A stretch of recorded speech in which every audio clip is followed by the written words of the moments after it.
it.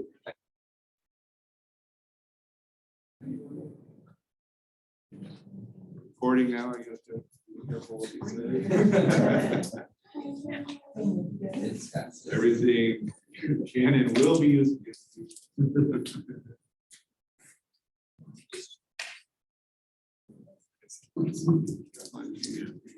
Five folks online. Good, welcome.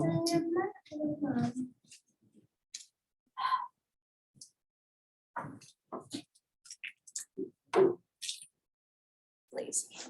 I'll invite everybody to do this in just a moment, but if you're here or online, there's a QR code on the screen there, and that's going to take you to a Miro board. If you're not familiar with Miro, Miro is kind of a giant whiteboard. If you are familiar with Miro, you'll see some boards there from prior play shops. And some artifacts left there, either comments or pictures from things we've done in the past. But if you find the bottom right-hand corner, there's a board kind of dedicated just to today. And on the side of that, there's a little warm-up activity if you want to just take a Post-it note and put your name and your role, teacher, parent, hobbyist, mechanic, whatever you're kind of most, the role you most identify with, and then a favorite childhood toy. Think back to when you were a kid, what was something you liked to play with?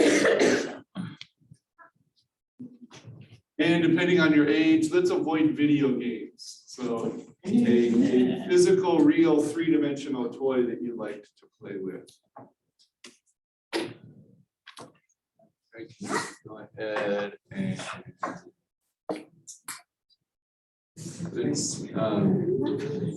so there's a closer look at the QR code. Hey, good morning, welcome. Celeste is here in person for real. You do exist.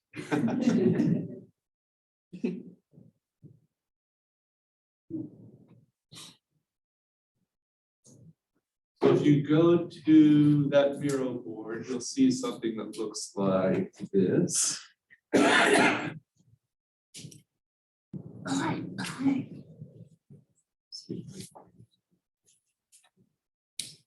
we go. So this is kind of a record of where we've been. And if you zoom in on this bottom right-hand corner, you'll see that this little section is dedicated to today. If you're new to Miro, off to the left here, you'll see some tools. And one fun thing to do is just click on the sticky note tool and pick a color. And if you stick that over here on this warm-up activity, so your name, the role you play. So I work for AIM Center, coordinator, and favorite childhood toy. I gotta go. G.I. Joe. Did you give me that or give me the again? Yeah, okay.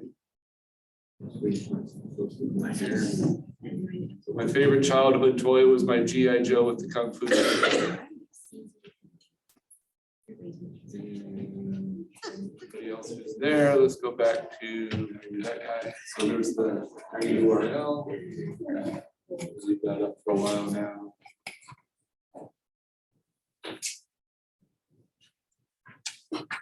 Let's make this.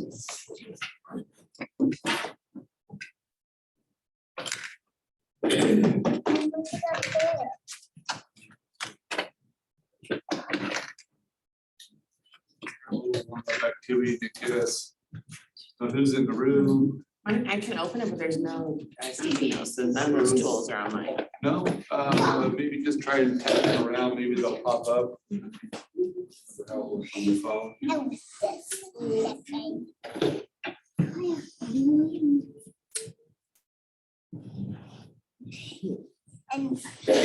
Good morning, Aileen and all the Rezos. Good morning. Good morning.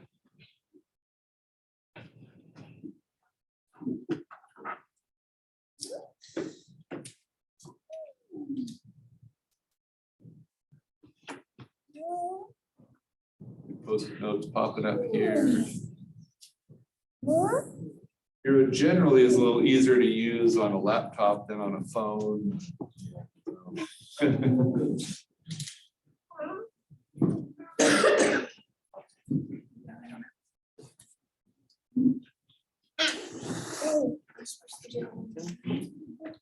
Yeah, you. There's a paper cutting.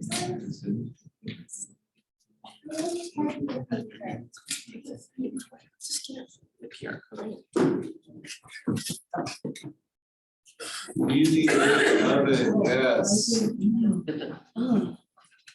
Two daughters, when they were little, we ate a lot of semi-cooked cake out of the easy bake oven.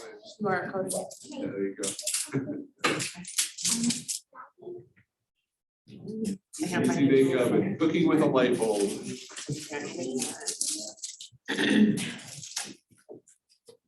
I don't even think those still work, because now we have LEDs, right? You can't even cook with a light bulb anymore.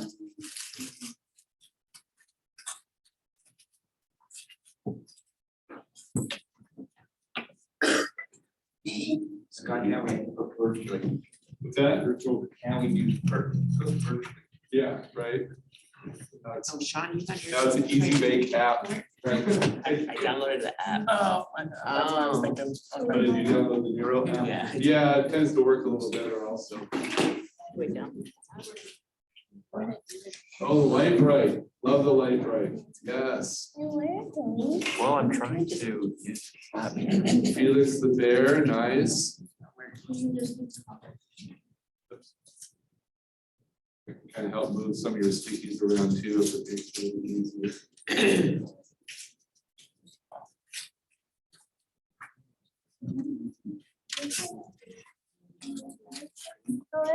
Yeah. Oh, that wasn't that one.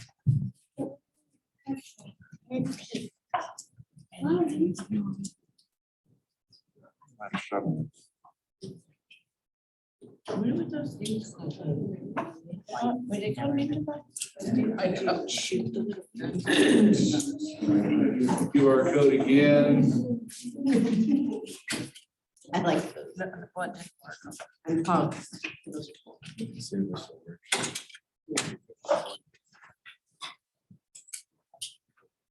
I'm going. So how do we do it on the left? All right, still about another couple minutes on the Miro board.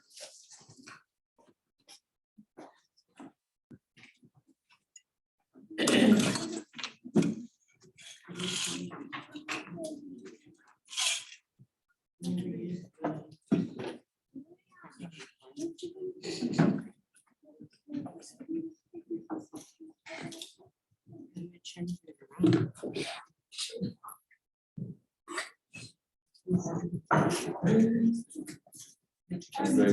Try to do this. Get Sean, the. you can help Greg. Is it better on the Yeah. laptop? There you Good. go. Marvel, yeah. You did it. This is visiting. It's one of the comments. Cause I couldn't figure out how many grads. Yep.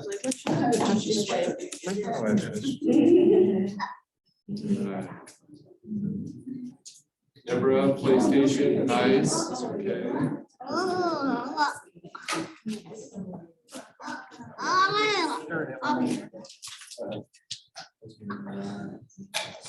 Magic 8 Ball, yes.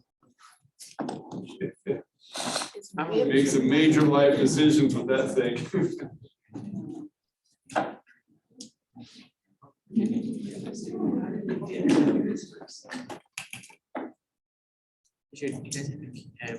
This is mud somebody's favorite childhood toy? That was mine. Making a lot of, I made a lot of mud pies I love it, I love in the it. backyard. Yeah. We used to just dig holes and fill them with water, and that was an afternoon. Yeah.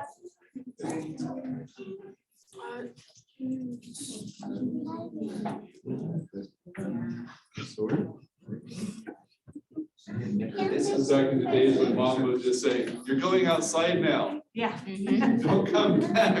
Right. Don't want to see you till tonight.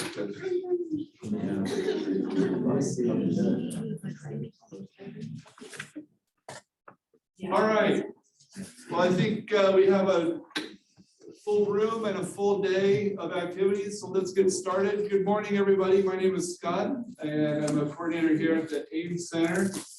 And I'm here with Elin, who is another one of our coordinators, and we're going to be leading you through some activities this morning. We've also got Dr. Steve Halls in the back, who just always loves playing. Are you doing some more of those 3D printed things back there? Yep. Awesome, good deal. We've got Chris Bennett here in the corner running some tech for us. Aileen Rizel, one of our associate directors, is here, so welcome. Thank you for being here with your family. And extra family? You got extra family today? Awesome. Nice. And we were also honored to be joined today by Celeste Moreno, who's out of the University of Colorado at Denver. Oh, Boulder, sorry. Okay. All right, so Celeste, welcome. Great to have you here in person. If you want to keep adding to that Miro board, that's great. And really the idea is throughout the morning, now that you're going to have a feel for adding some Post-it notes, there's these other two sections. As we move through and build things, we'll be probably snapping some pictures and throwing them here in this section of pictures of projects. But please feel free to add any of your own pictures as well, especially as we start getting later in the morning and we've got things that are actually built. But we also love imperfection. So if you want to take a picture, a series of pictures, like here's my first try, and I had these mistakes. We love mistakes. So don't feel like you just have to show perfect pictures there. Process is awesome to see as well. And then as we move along, if you have any questions, comments, or suggestions, you can throw those down there. And if you don't even hit the Miro board, or don't hit the little purple section, don't worry about it. We'll figure it out and we'll slide them in there whenever we have a chance. So feel free to utilize that all morning. We are gathered today to play with some things called Automata. So it's just a fun word to say. So everybody say Automata. Automata. Isn't that fun to say? Some people say Automata. It's just not as fun. So I just love Automata. And we're going to lead 3 activities this morning. We're going to make some clothespin butterflies and some straws and cup Automata that Elam's going to lead us through. And then later in the morning, we'll do some cardboard and some things called cams and followers. And we're going to be looking at a couple of different kind of mechanical ideas today. So first thing is, what in the world is an automata or an automata? So originally this word came out to mean something that was self-operating and very mechanical, and initially just imitated human motion. So you've probably seen these sometimes at a fair or a carnival. They'll be like you insert the coin and then it moves around and reads your fortune or does some kind of weird thing. In the movie Big, I know I did it myself, right? So if you've ever seen the old Tom Hanks movie Big, it revolves around an old automata that told his fortune. What was his name? Zoltar, I think was his name. However, this morning, we're going to expand that a little bit. And, so here's some other kind of historical uses of automata. If you have a music box where the little ballerina dances around, that's an example of an automata. In the middle there's an old, I think that was like a priest or a monk that had mechanical gears inside that would walk around and move. A cuckoo clock is really a a great example of a automata, something that's mechanical, even though it doesn't impersonate human motion, is very animated and mechanical.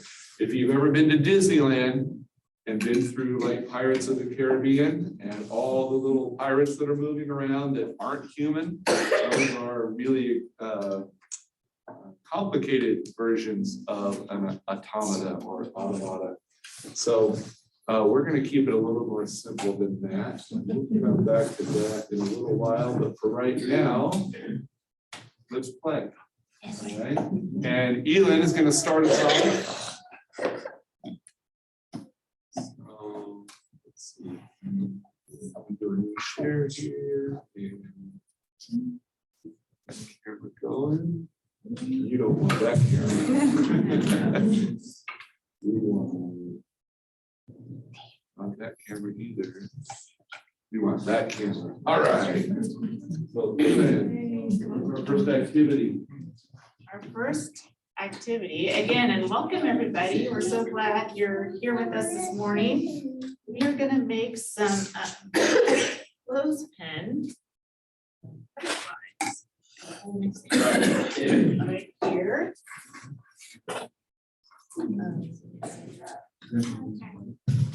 So you'll need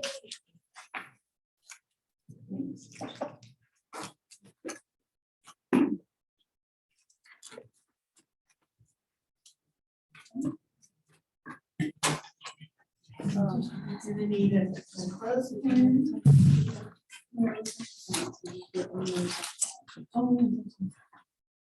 Butterfly template. Some scissors. And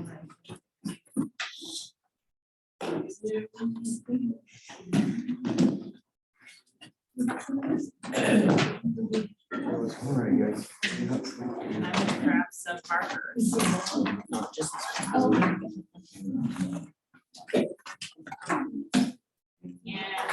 And those that are with us in person, you should have the templates and clothespins on the table.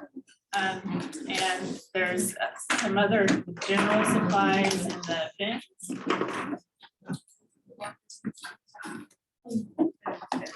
Oh, general.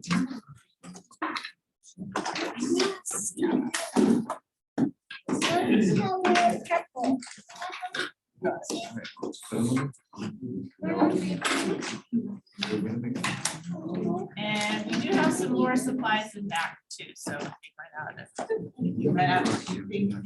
So looking at a clothespin, I bet you have never thought about this. It's like a mechanical a piece of. I have, when I was a kid, I tried to put it back together, but I could never figure it out. And so I would take them apart just to try to figure them out, and I get in trouble. So you take them apart?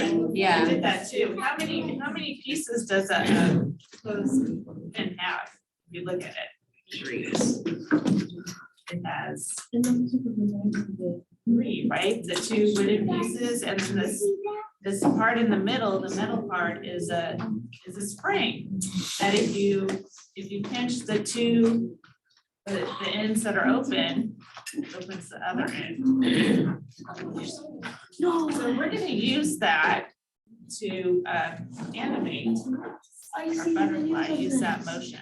This looks like a banana. Now it's a duck. So the first thing we're going to do is just gonna take our butterfly and just color it. So you can choose markers, you can use crayons, pencils, whatever you want to use to color your butterfly. It just looks like I just grabbed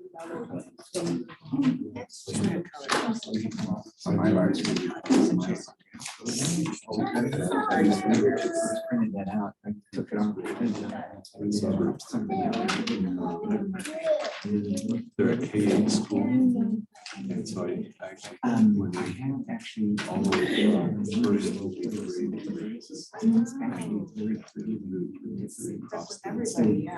Yeah, so interesting, we have, one of our participants in person said she remembers taking apart a clothespin to see how it was, how it worked. And I remember doing the same thing and then trying to figure out how to put it back together. And it is really fun to try to take apart things and figure out how they work.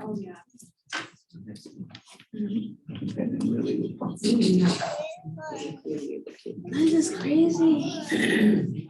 And so as we make our Automata pieces today, maybe you'll think about other things that are similar that you've experienced that either move the same way or have pieces that work the same way. We're like. Take these all out. I'm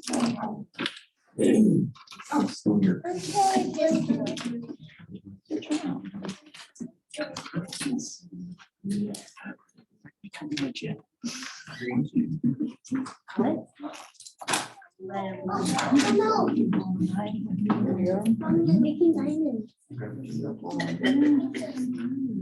Oh, yeah. I forgot this was a good one to take pictures of. That's a good one to have.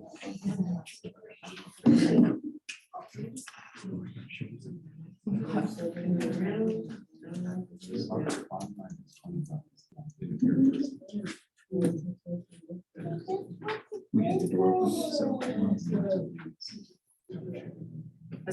Have any of you seen any butterflies out lately? I haven't, just because it's been raining so much here, but I'm hoping with now that we're having some more sunny days, we'll start to see butterflies. 3D surface. Something like that.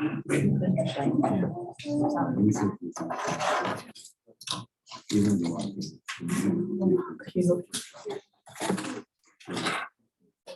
so this, I would have no idea. this was what we should. Yeah, I still I knew to have them bring this out, clean that. And I looked at it and I said, okay, something happens with it. And then put it in front of them. I'm just like. Elizabeth online says she's got dragonflies on butterflies. It's just. Oh, and dragonflies. 1700s, they used to paint this way. We see those sometimes And somewhere I have a book upstairs with that, around here, some of the lineages. especially near water. Yeah, a dragonfly would be a fun thing to try to make and animate with the clothespin. In a way, yeah, absolutely. Because then you have the 3D image as opposed to having a distortion. I love this place and we get to draw it. Yes, that's a kid's dream come true. You can think of what I want to make for the Automata. I mean, go do the food.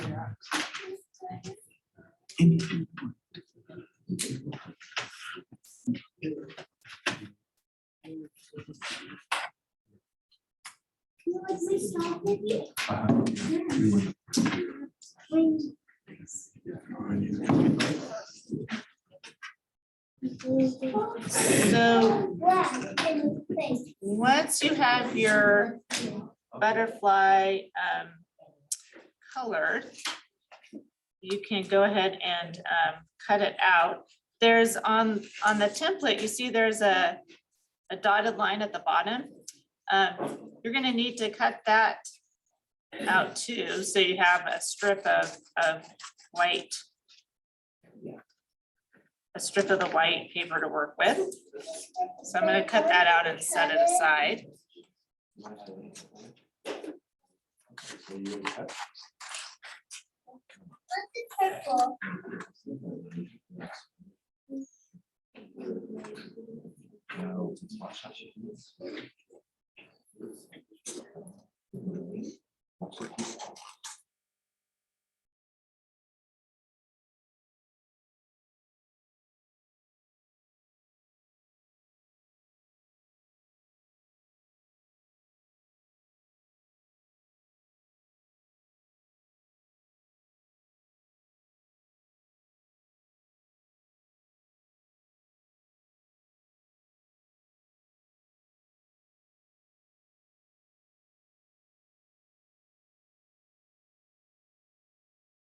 I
see, seeing some pretty butterflies out there.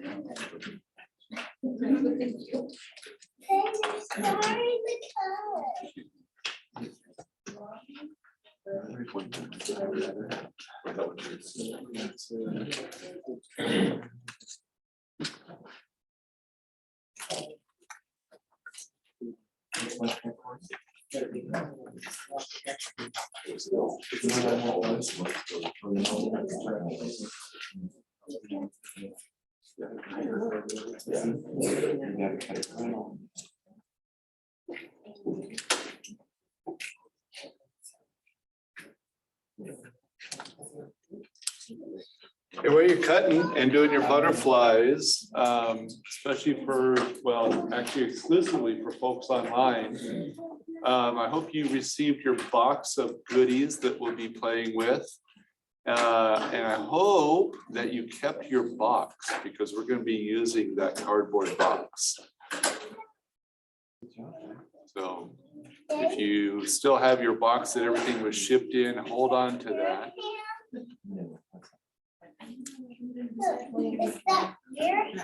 If you didn't hold on to it, you're going to need a cardboard box. So go eat all the rest of your Cheerios or something.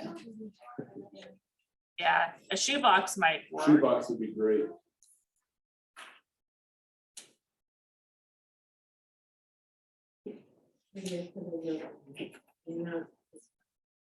I actually Yeah. think we might have put a note in there, but everything pops back out. That's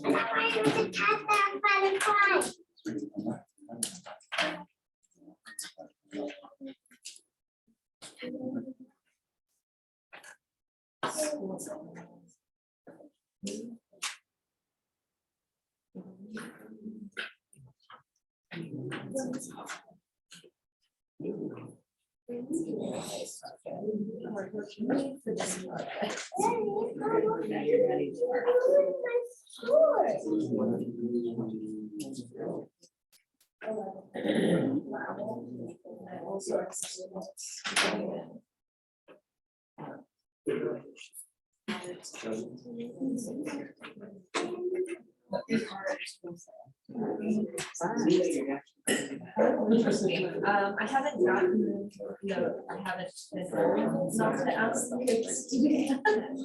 I have asked them to bring them in. Yes, they're very. I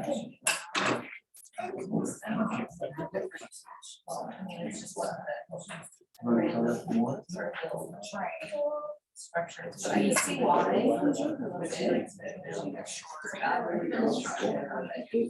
Seen some really fun butterflies. How about a black marker? Do you want like a black? We just had a request for a black one. Yeah. It's fun. It's amazing as I look around how many different designs people come up with to decorate their butterfly. Like not everybody's is the same, which I think is so great. I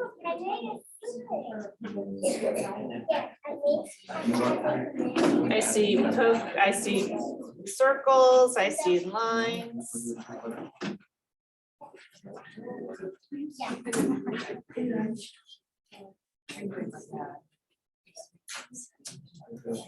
I am really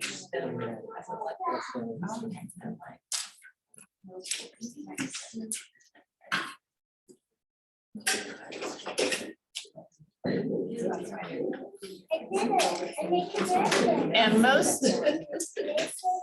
of the butterflies I see around here are the orange, you know, just your basic orange and black, but it's so fun how fanciful people, you know, think when they're like, oh, butterfly wings. It's great.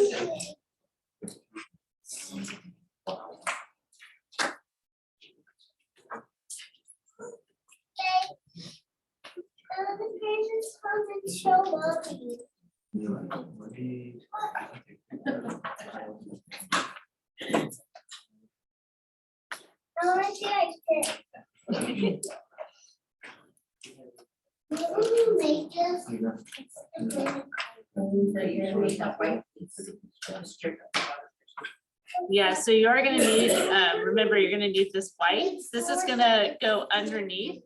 This is gonna actually, this is what's gonna help our butterfly wings move.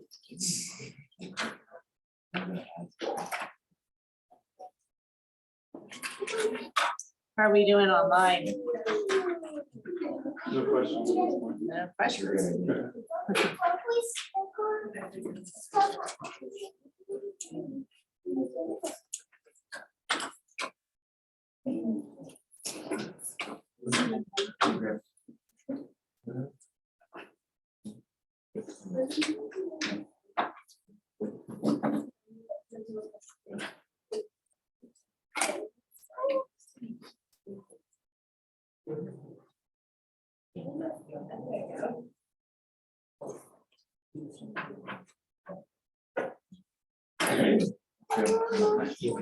Request direct microphone on between Oh. these spots, so if you want to just click that on. Yeah.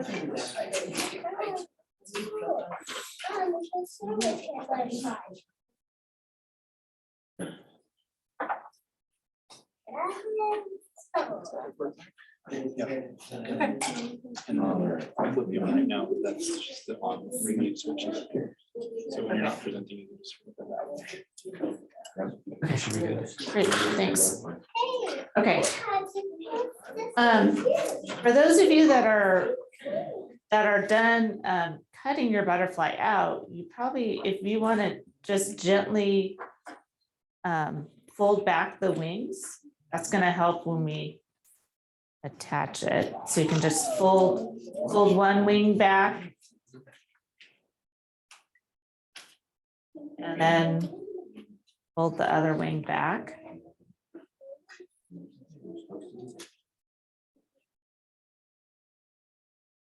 So you have the body is flat and then the wings are going up.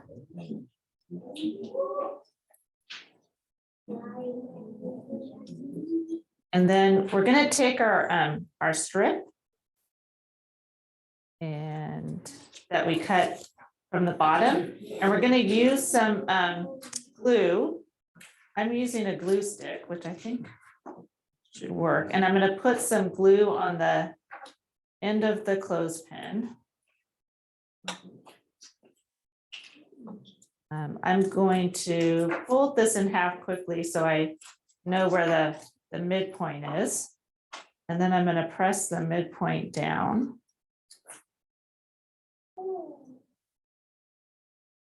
Hold it to count. Down to 10. Make sure it dries. 1, 2, 3.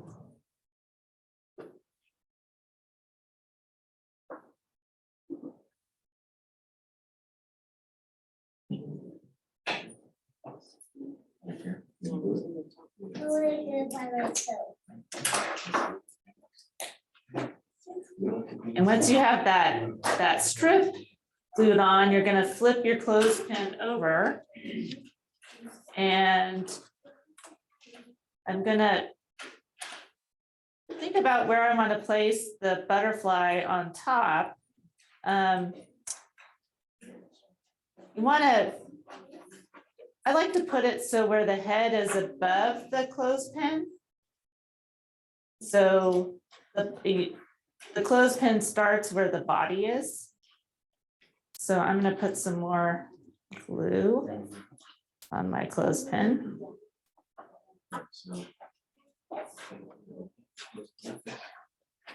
And then gently press the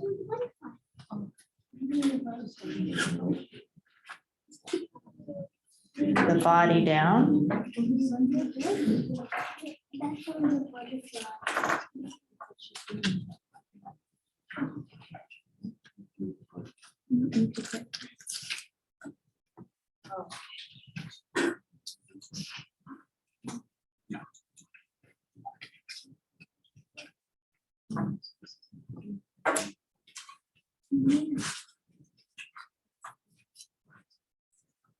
So on the top of the clothespin, we have the butterfly, and on the bottom, we have this white strip.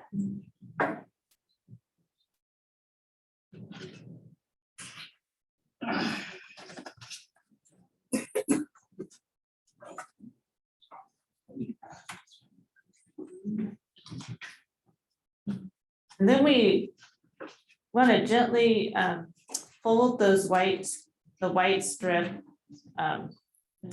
over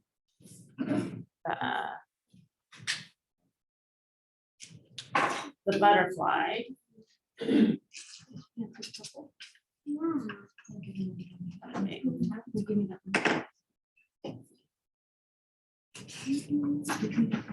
And we're going to glue the white strip to the wings.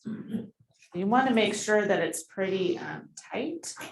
You don't want it to be loose, because the tighter it is, the bigger the flap will have. Then whenever you say you want the wings as far up as possible? Is that right? Yes, as far up as you can. This. Not in the middle, in the back. I'm gonna try with some. Right here. I'm gonna try with the liquid glue, because I think it might hold better on it. You want the wings as vertical as possible. Yeah, so I'm actually gonna lay it down and I'm gonna hold it.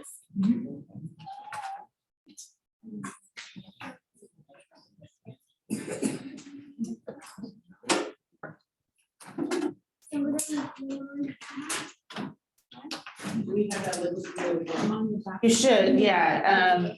It looks similar to the glue stick, but it's just.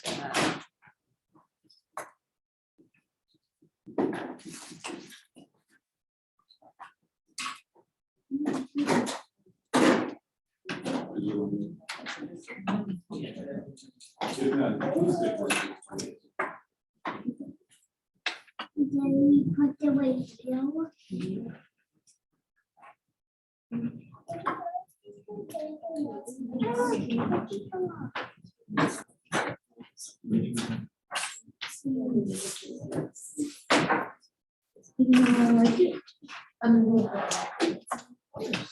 And I'm flipping my butterfly around and gluing the other side.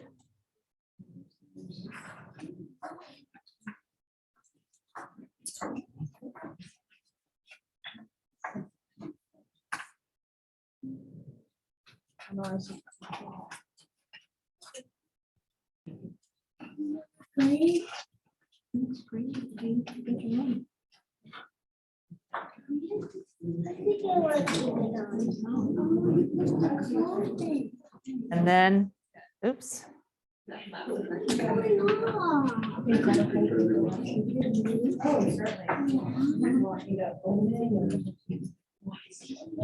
And then once the strip has dried, you should be able to open and close your butterfly wings.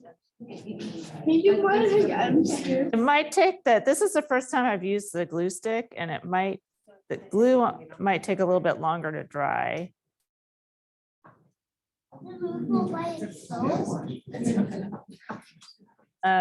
If you have some the white strip sticking out, you can cut that or trim it.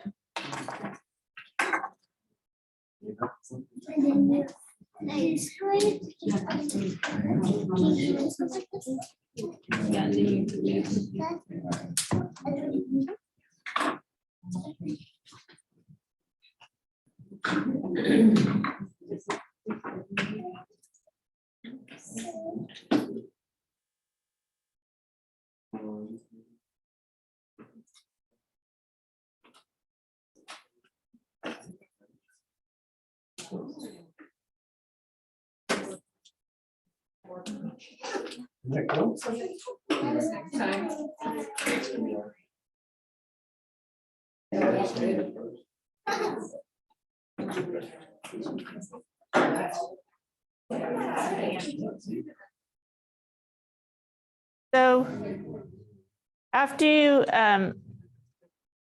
have experimented with the butterfly, thinking about the motion that strip going around the bottom of the paper clip makes, you can experiment with other things. Like I was thinking of the open and close, and we had St. Patrick's Day not so long ago. So I did a leprechaun and made the feet move.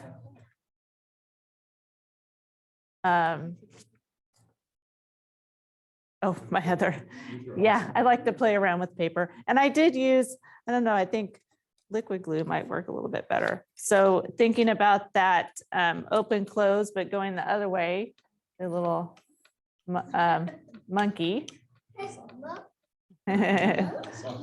Sock monkey. Or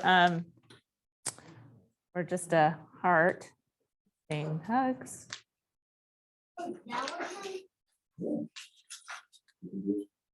So again, we experimented with paper, but I heard some people mention that they have dragonflies. It'd be interesting to try and see or to experiment with other materials, something that's clear, and to make different types of wings, to try to design something with either tissue paper that'd be a little more intricate that would fly, or think about what this motion makes and what other things you could make with the clothespin that has this motion. Having kids or yourself, just think about what are some other things you could make utilizing the motion that the clothespin makes.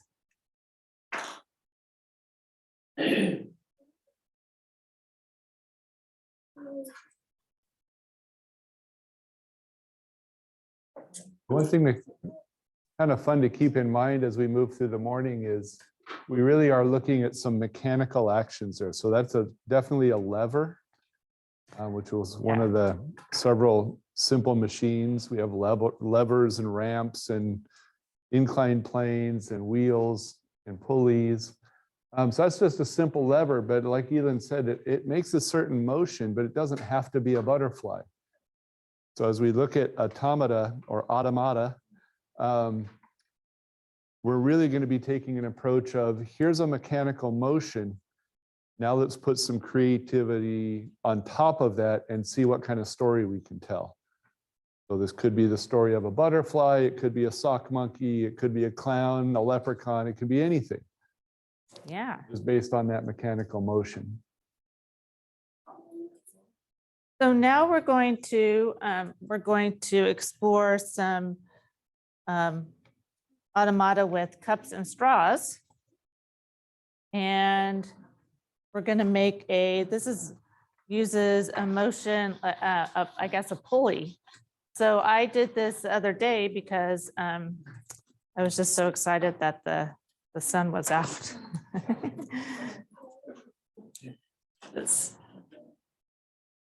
Need to do some more tinkering with it. So I made a little sun that's saying, hooray, hooray. And again, we're going to be using a cup and a straw. We have somebody at our center made an angel.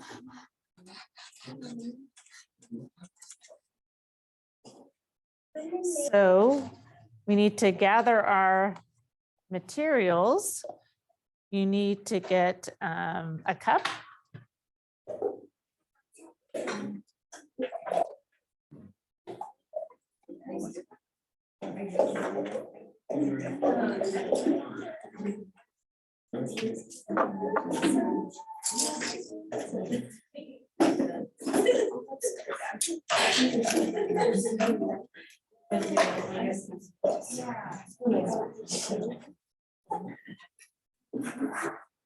And you will need 3 straws.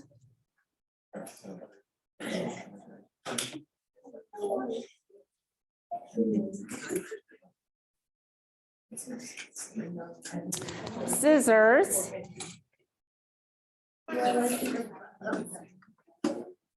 And probably some painter's tape and then some colored,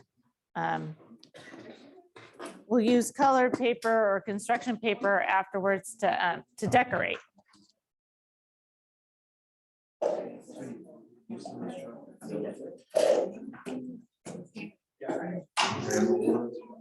Yeah, the painter's tape. So you want to use, you could use clear tape, but painter's tape would probably work a little better. So we just had a question in the chat. Yes. For those of you online, in your boxes, there were 2 sizes of straws. You want to use the smaller straws, the narrower right. straws.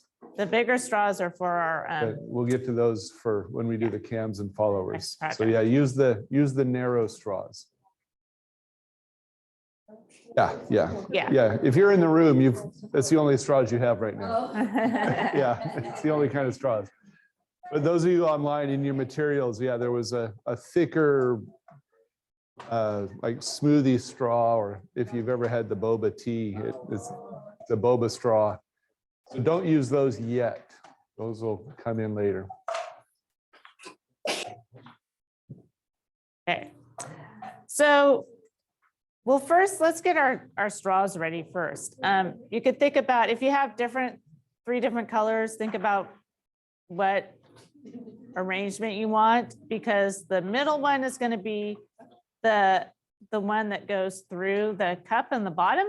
And so that's going to be your pulley, and the 2 on the outside will be the arms or whatever you want them to be sticking out.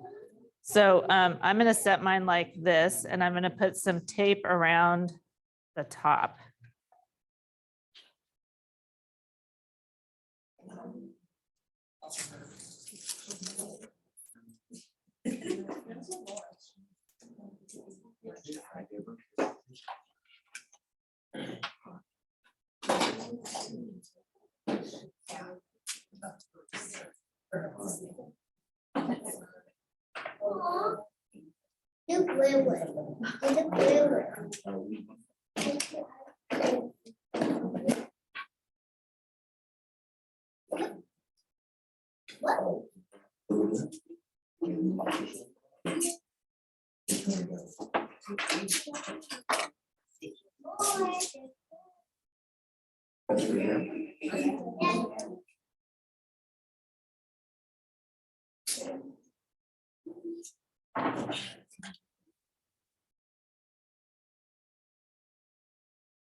Yeah.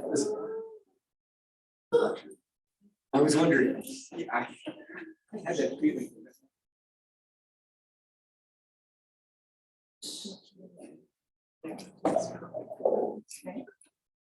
Yeah, so once you have the tape around the top, how many layers of tape? Yeah, one layer. You just want to make sure that the top three stay together. Then I'm going to take my cup and I'm going to look at the opening, and I'm just going to put a mark on either side so I sort of know about where I want to put holes for the two outside straws. I'll do this with a marker so you can see. They're straight across. Yeah, straight across, opposite sides. And I'm just eyeballing it.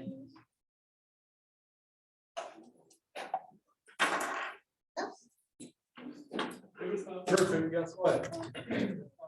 Doesn't matter.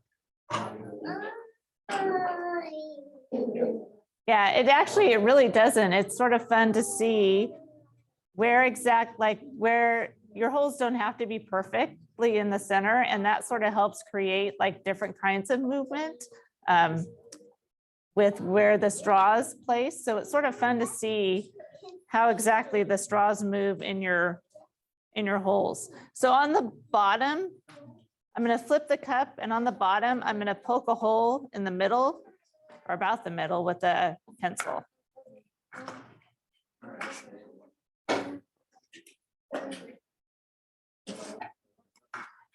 Yes, the whole pencil can go through.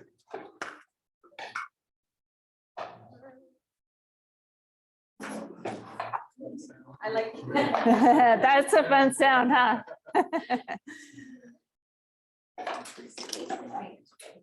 And then on the sides, you should have a hole punch in the box. For those of you at home, you can do this with your pencil, but sometimes it's easier to get it started on the side with the hole punch. I'm gonna just push this up as far as I can get it. Where you made your mark.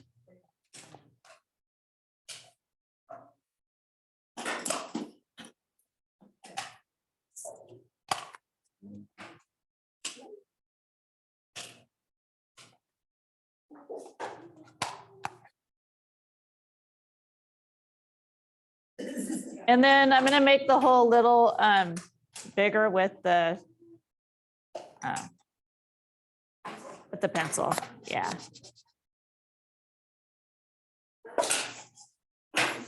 Careful of your hands, don't poke your hand.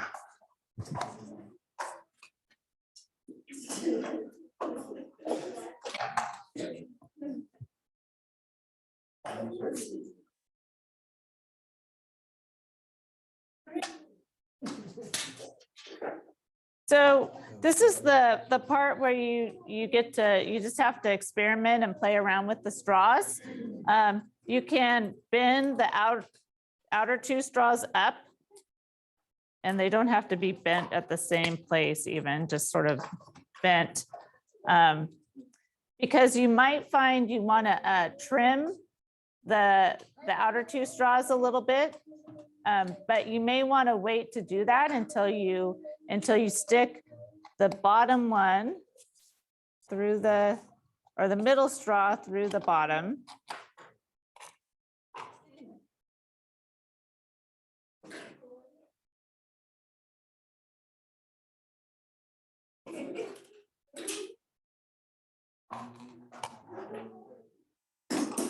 And see, with the straws, the outer two straws, they're full length. It's going to be hard to get them through the holes on the side, but you want to think about how much you want to trim off. So you can actually, you can take it out and sort of think about where you want to trim. About not quite half. Or you can leave it on there until you decide. But it looks really nice.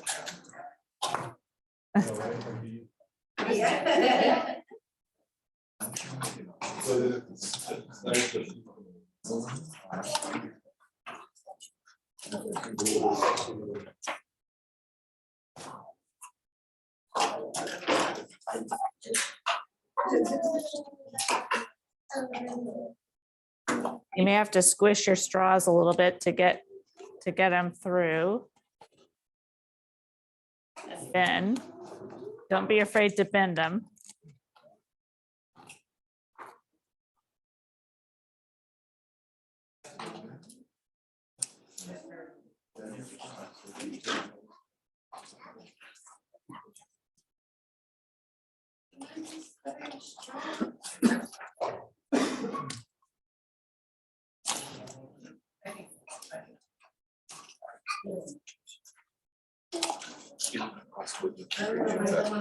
Oh, yeah, sorry.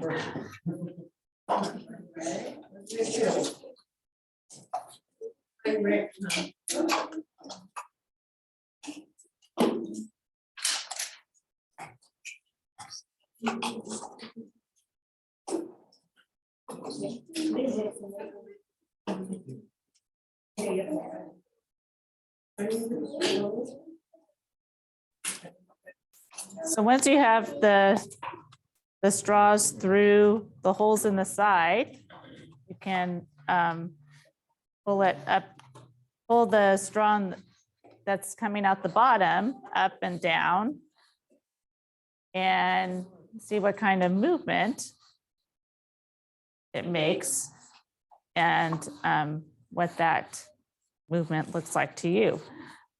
You can also experiment. We put the holes pretty close to the rim, but you can experiment by putting the holes further down, like maybe midway through the midway on either side of the cup. Using, you might not be able to use a hole punch, but you could use just the pencil carefully.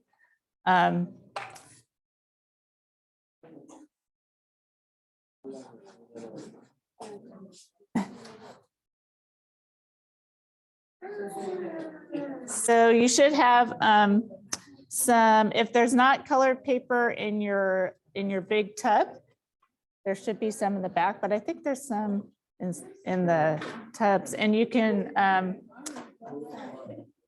turn your cup into anything you would like.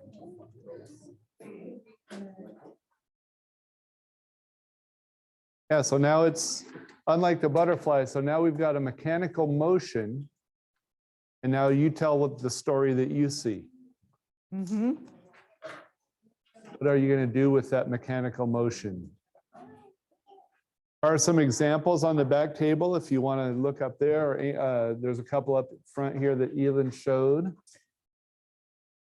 Yeah, again, I think somebody mentioned one of those flying like flags that you see or balloon things that you see in front of, I think of cars. Yeah, I was thinking car lot. Yeah. Car lot, but it's fun to not, I mean, you can move it directly up and down, but if you turn it to the side and pull down and go up, or like in a. Yeah. What comes to mind when you see that motion? Some people see birds. We've had turtles. We've got angels. If you want to make a different kind of butterfly.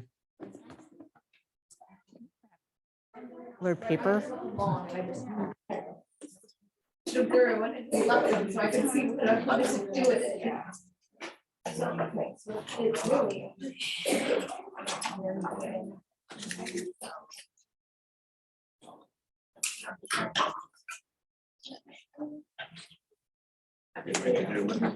Oh, I'm sorry. Yeah.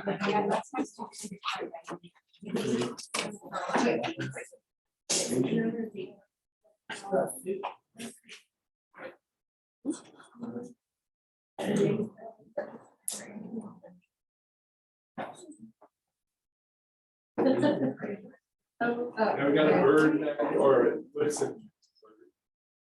What a fish, Oh, a fish. got a sweet fish that somebody made out of one.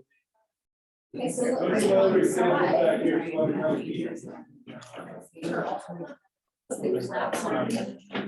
Yeah, so you can think about it this way, but if you turn it sideways and make a motion, what is it?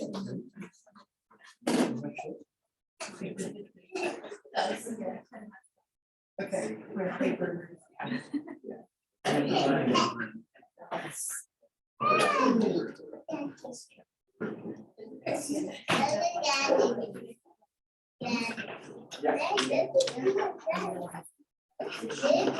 That's right.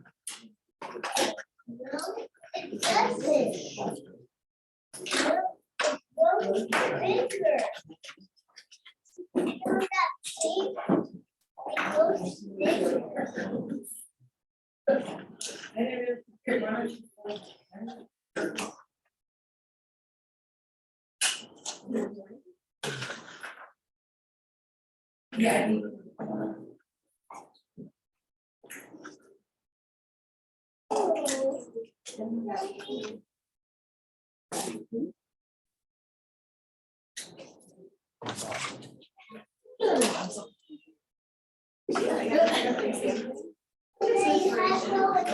I was gonna say, wait till I'm out here.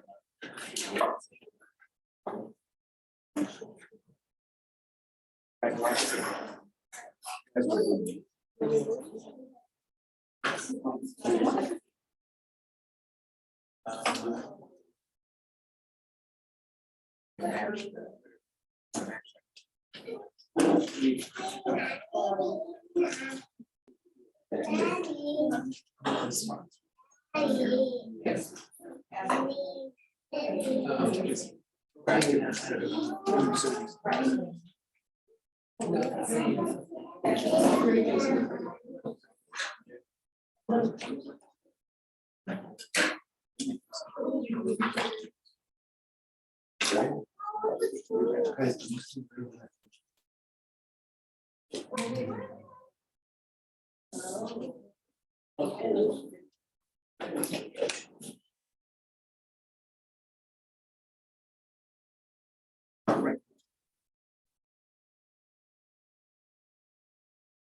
Get some glasses.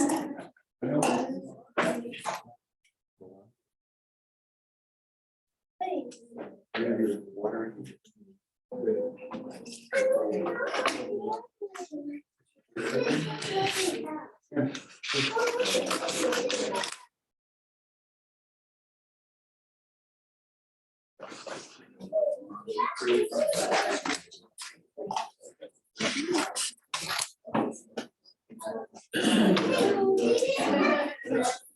I was gonna say that, I was thinking about that.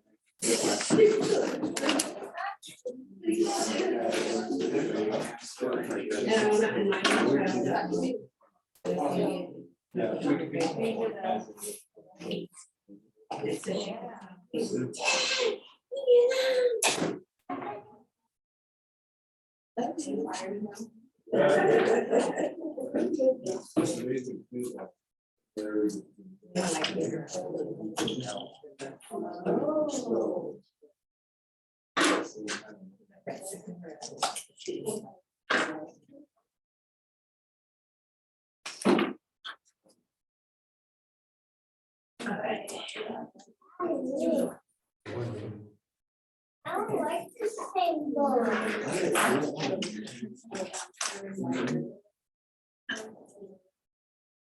Let's see.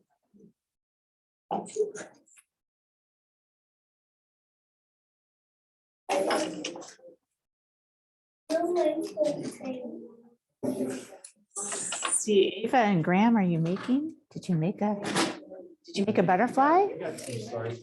Ah,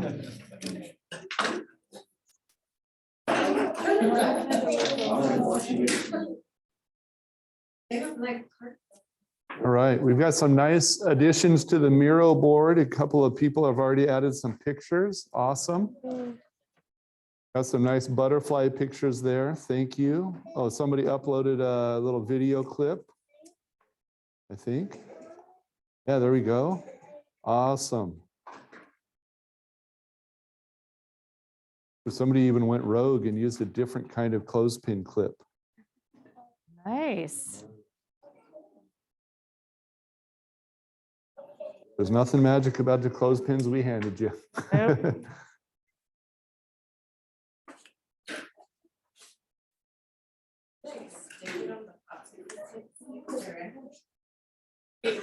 Yeah, I would use tape. I think tape is probably going to be the easiest to secure it to the straw.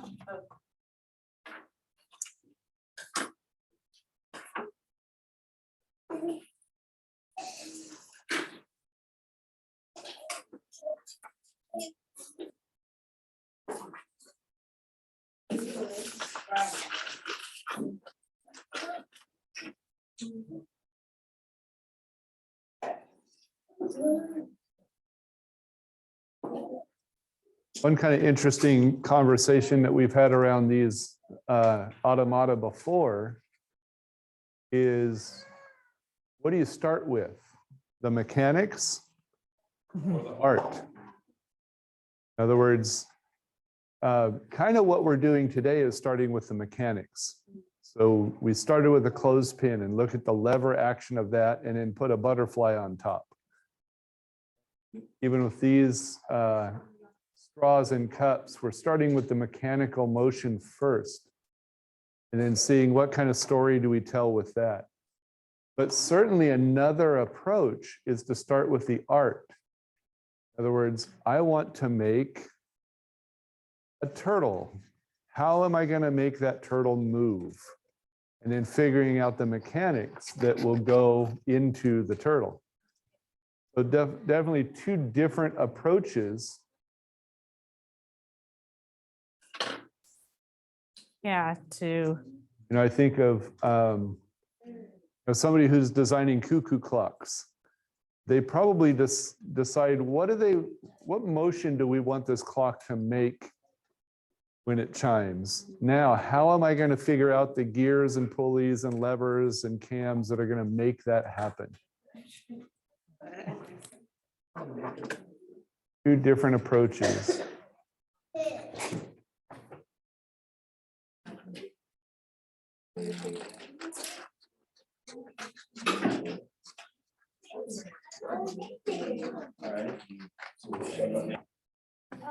One thing that is really fun about starting with the mechanical part, especially with some of these kind of crafty, easy, accessible materials, is the motions aren't always perfect. And sometimes that becomes part of the story. That becomes part of your design. Oh, my straws aren't even. They don't fold the exact same way. Great. What does that mean for your design? right. Those little imperfections can really add to the story.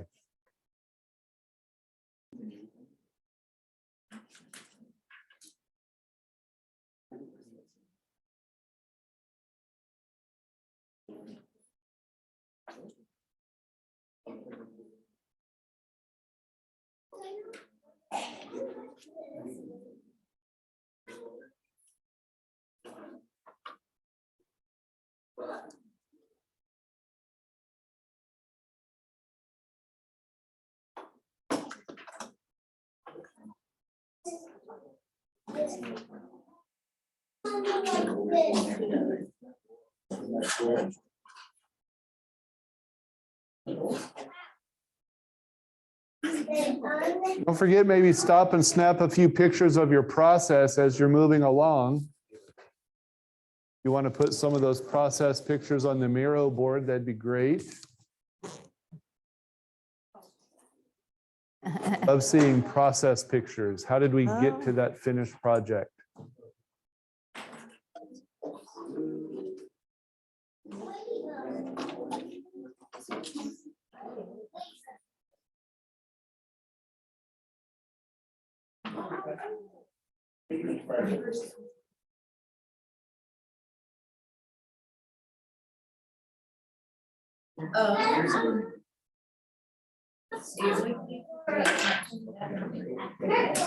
Oh, yeah.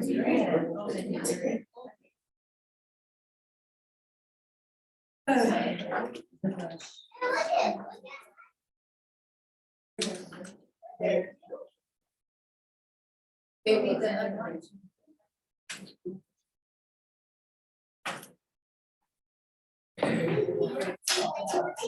It's very interesting.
Now, another thing to consider or think about as we play with these mechanical motions is paying attention to how the motion is translated to a different motion.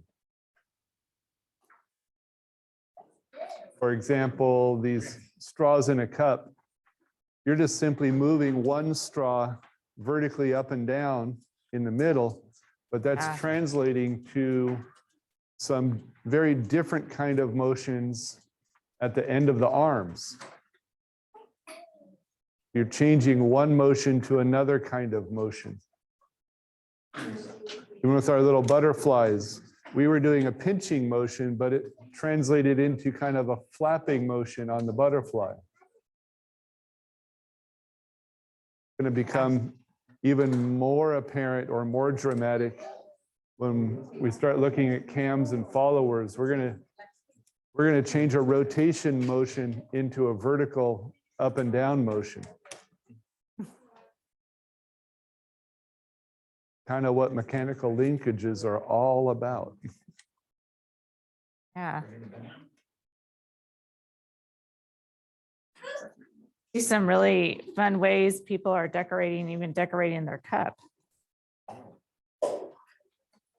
Yeah, a lot of people are really bringing the cup into play in part of their story. That's awesome.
Why?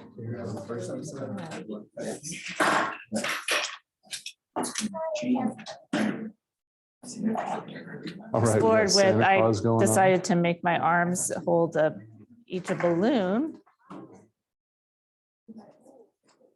Just the ocean of balloons floating around in the air.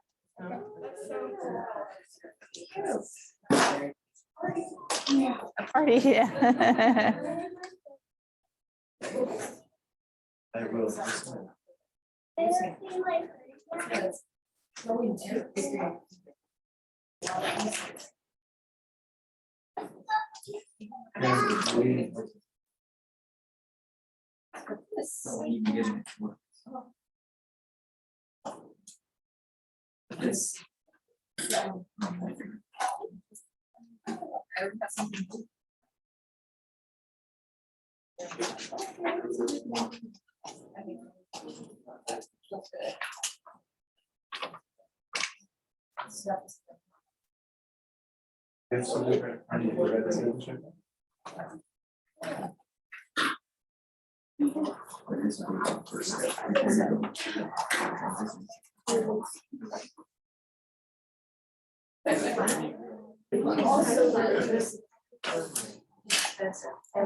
It's a shared. You get it for 2 weeks.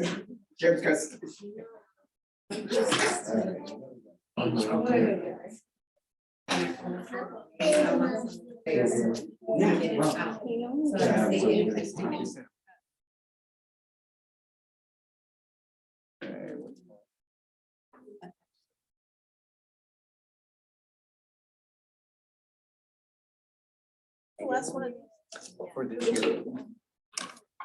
So again, it's just sort of fun to think about, okay, so now I have these balloons, so what is their story? Why are they floating in the air? Where were they at some kind of celebration and they let go, or I love the clouds. in the cup. So again, it's like Scott was saying, it's interesting to think about just the thinking about the movement. We mentioned before thinking about the movement, and I had explored making like a a bird or a sun that has is looking like a person. But what if I made something that was not an animal, or a what kind of movement, or what things incorporate this kind of movement that's not like an animal. So that's something that's fun to think about too. I see some people experimenting with just different ways of using the straws, like not even putting the straws through the side, and what kind of movement does that allow, and what can you make that into? Just fun. So many possibilities. Okay. Yep.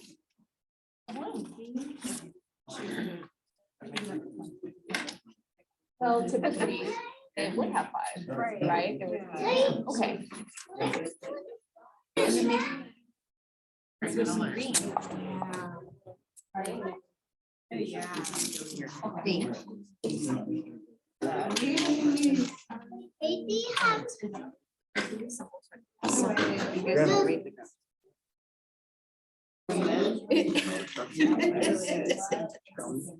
We need a room.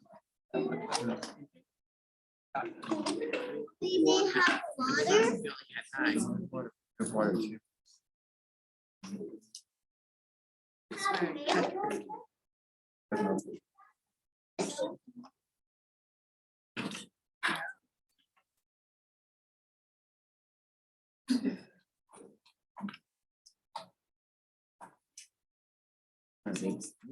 Wings, okay. And a lot of fun automated cups.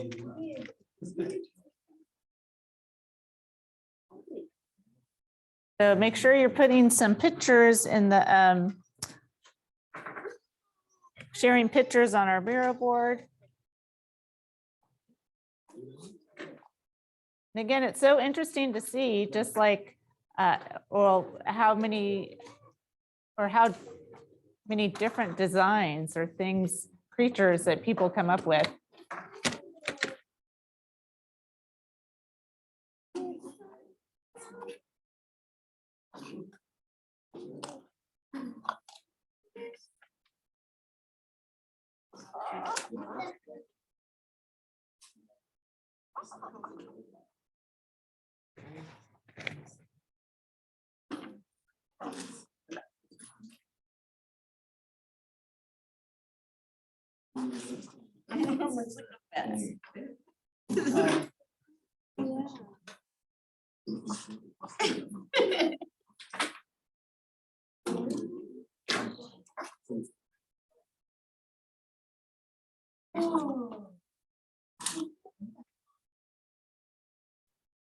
House.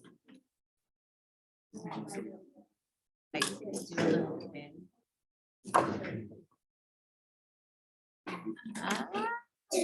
I figured so.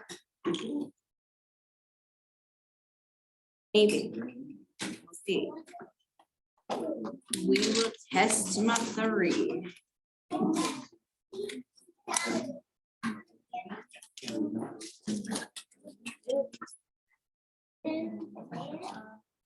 There might be some on the table that might satisfy your.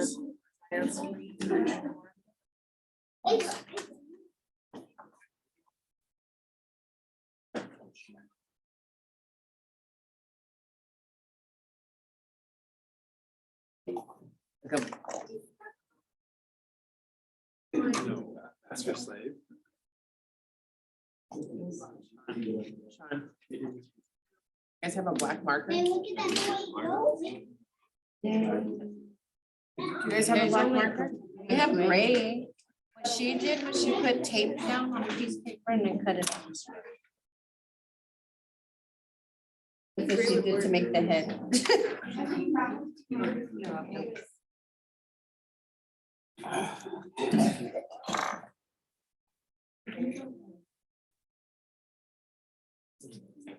Oh, this is put upside down.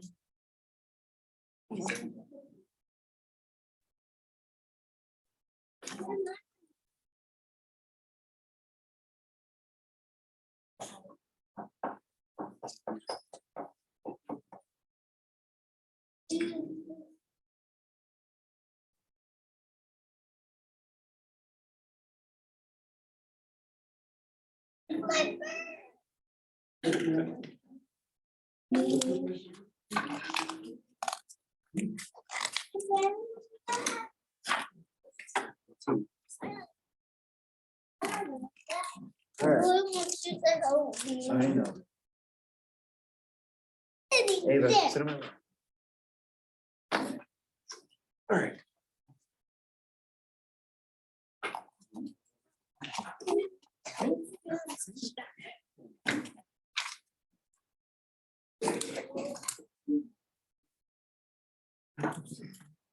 No, Bingo said it. I think maybe for those of you who are online and didn't get a chance to see, here are some of our other examples that we've had on our quote unquote back table. There's a turtle, does his little turtley stuff. Head goes in and out of the shell and flaps his arms. I love how the straws are bent on the side they really look like the Yeah. turtles. We got a ladybug. To utilize that motion, that the two arms aren't separated, they're actually connected in the middle, which changes the kind of motion you get. Needed adaptation. Here's a kind of bird.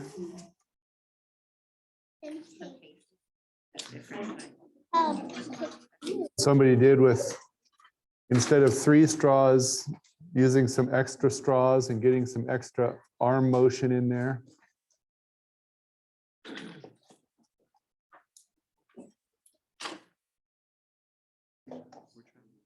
Those mechanics, but there's a couple other. That's a total of 5 straws.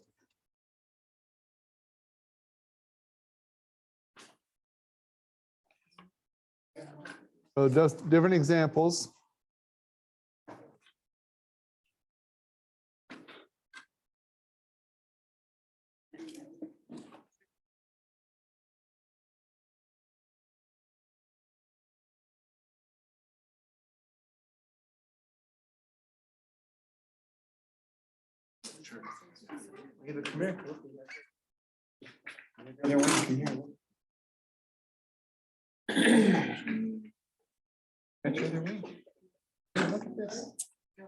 Double face. Yeah.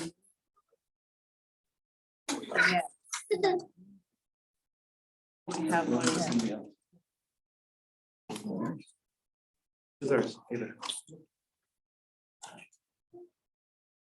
Like it's double headed or something.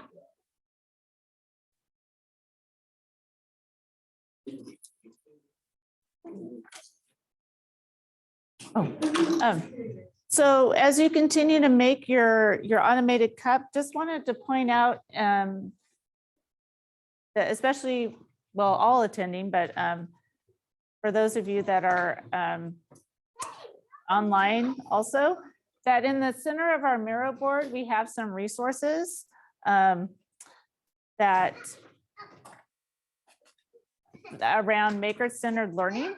So if you are an educator and you're interested in maybe incorporating some of these activities or just making in your classroom, we have a little infographic that just shares some information on maker-centered learning from the book Maker-Centered Learning.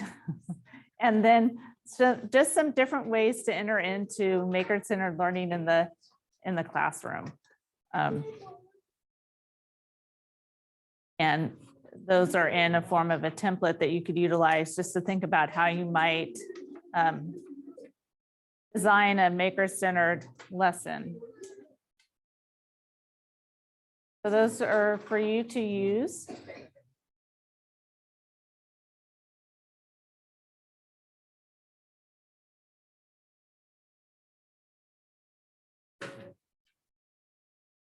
And if you're on a laptop, if you click on these articles, you can actually download them straight from the Miro board.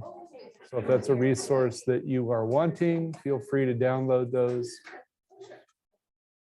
Yeah, you can download them actually on the Miro board. You can look at, some of them are multiple pages. Hey, look at some of these example or pictures we got coming in from our Wow. online folks. So cute. And there's kitty cat here.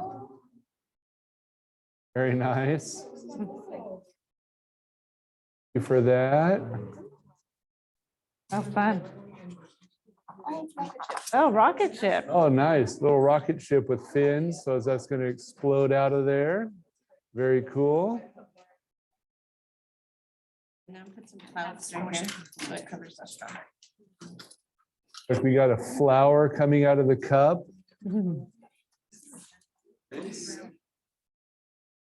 I like this process picture here too. So Yeah. here's the mechanics underneath the flower. First straws too, the first. Yeah. That was too many. Okay, so too many. What made it too many, Celeste? Oh, it didn't stay taped together very well. Ah, okay, Ah, okay. It fell apart. Oh, and you've even added to it since then. So we need an updated picture now. Let's go for a couple more minutes and then we're going to switch over to our next project. Time flies when you're having fun. Few more minutes. yeah. Let's go 5 more minutes and then we'll switch over. A little bit. Don't forget, playtime doesn't end when the play shop's over. This is really just a get your toe in the water and you can swim in the world of Automata for a long, long time.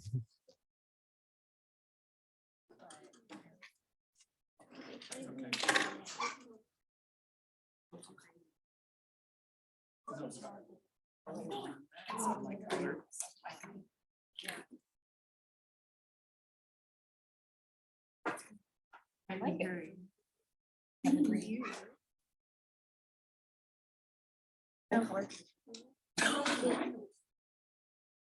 Feel free to keep adding pictures to the Miro board.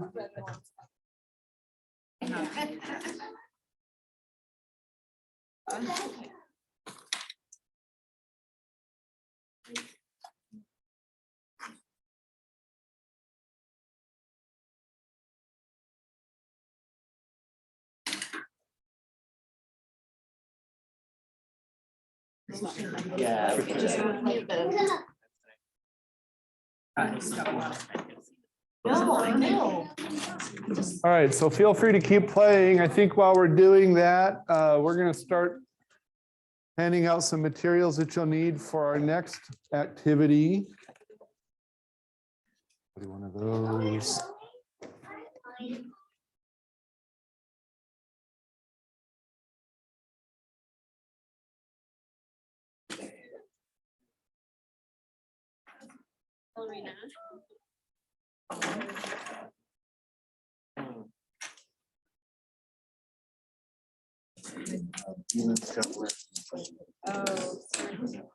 I want to make a bird.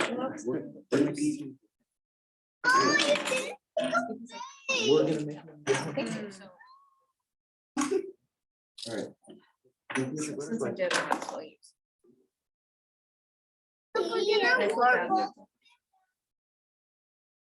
Participating well. For the online.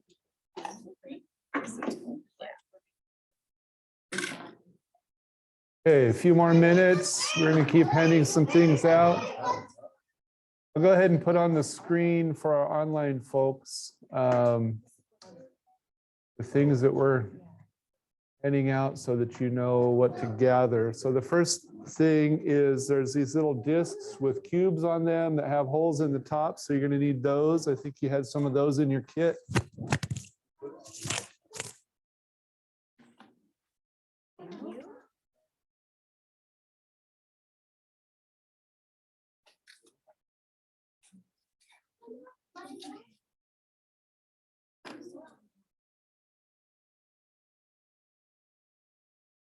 And then there's also a little piece of wood with a little dowel sticking out. You'll need that. And I believe in your boxes that were mailed out, you have some chopsticks. You need those chopsticks. And you also need the box. So hang on to the box. For those of you who are in the room, we're going to bring you a box.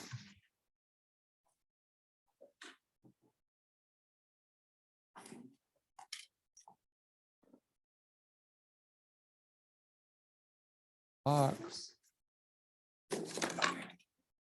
Included.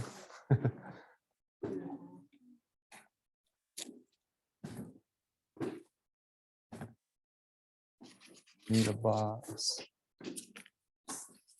Yeah, so again, if you are online and you got a postal box, keep the box. We're going to utilize that.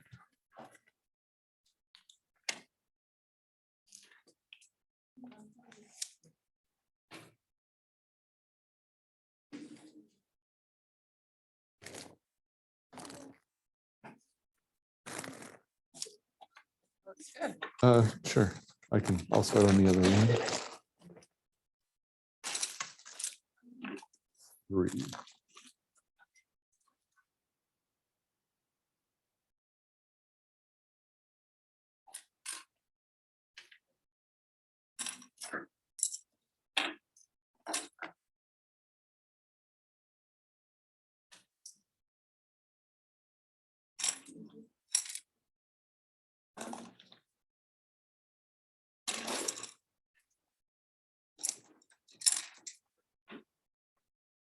Six. Super. All right. Is it okay if we go moving on? We've got about an hour and 15 minutes left, and this last project can take kind of a lot of time. So let's prepare to move on. If we have some extra time at the end, you can certainly go back to any of those projects that we've been working on. So if you're in the room, or even, well, if you're not in the room, if you're online, your box is probably already formed. I'm guessing they didn't ship it to you flat because it had stuff in it. But if you're here with us in the room, first thing we need to do is form our box. So take our US postal box and form the sides. And I think just a piece of tape on the bottom will keep it closed.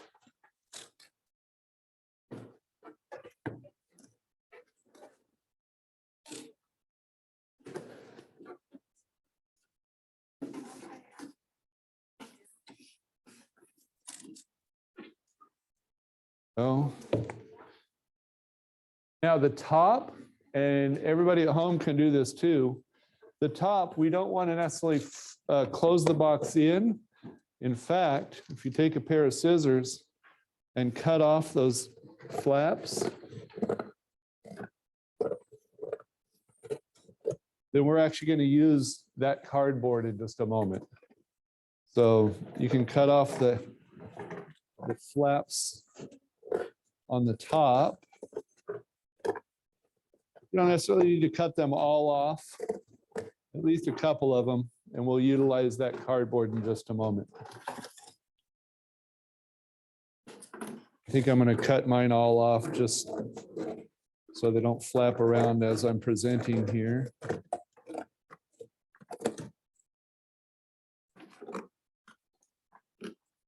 It's an interesting sound with everybody cutting cardboard.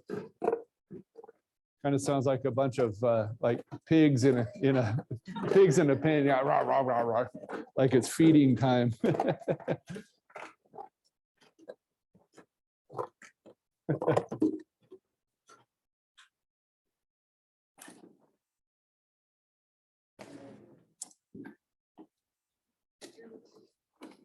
Ooh, those are going to be pretty. Ooh.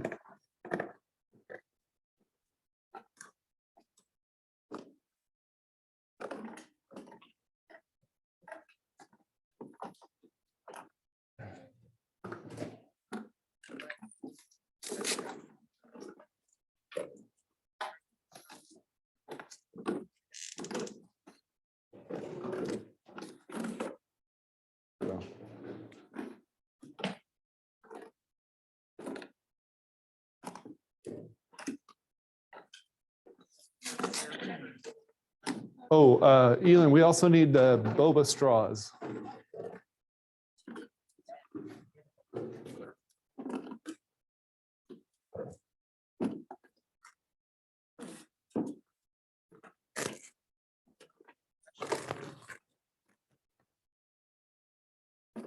Can use a couple boba straws here.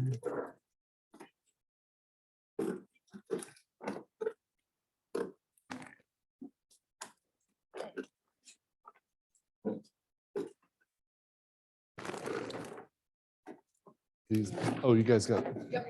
Nice, all right. All right, those of you at home, you need I think you got a couple of the bigger diameter straws. We're gonna need those as well.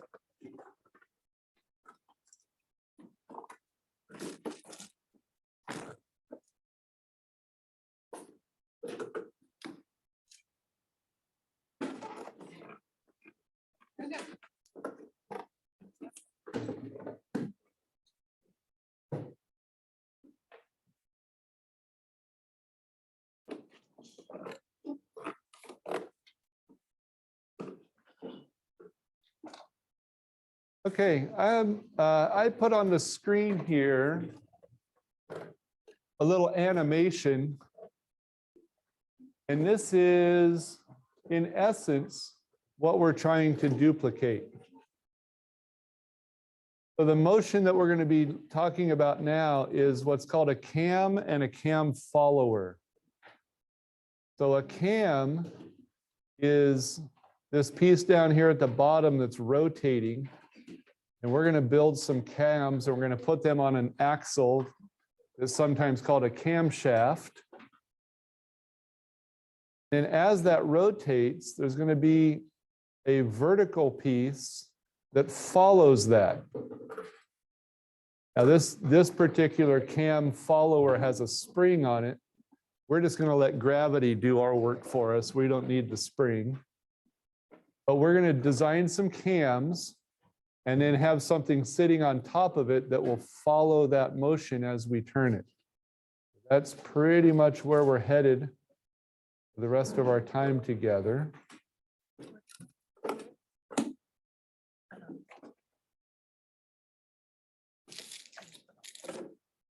All right, so let's start with, a good place to start is just with an axle and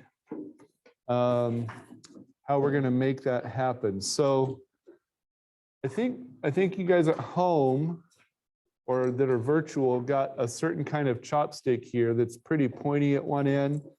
The ones we have here in person are a little bit shorter. I just tested it. I think they're going to be long enough. They're not quite as sharp. So you might want to take a pencil. And what we're going to do is we're going to poke a hole in one side of our box. And we're going to go all the way through and poke a hole on the other side so that our chopstick goes all the way across. So that's a great question. How far up or down are we going to go? For right now, I would go somewhere about halfway or above, but don't get too close. You want some room for that cam to be able to, or the follower to move up and down. So maybe if you went right in the middle and then maybe up about an inch or so. One on the short end, right? Because it's the wall.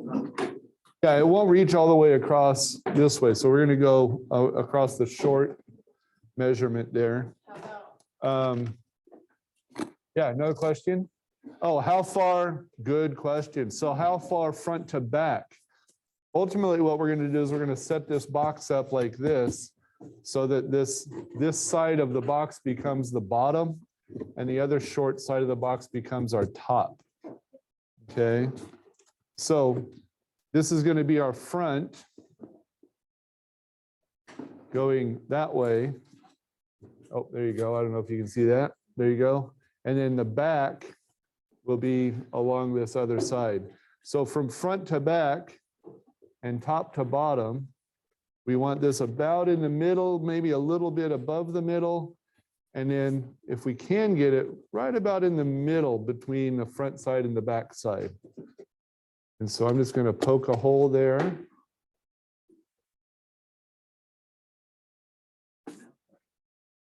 And with the chopsticks, you don't necessarily want it so super snug that it won't turn, but the closer the hole is to the size of the chopstick, the more stable that axle will be. Because we do want that to keep turning. And I'm going to come across here to the other side. We want that axle to be nice and parallel to the top and the bottom. So we don't want it slanted like this. We really want it to be nice and parallel to the top and bottom. And if we stay, so let's see. One thing we can do is just use the chopstick as a measuring point.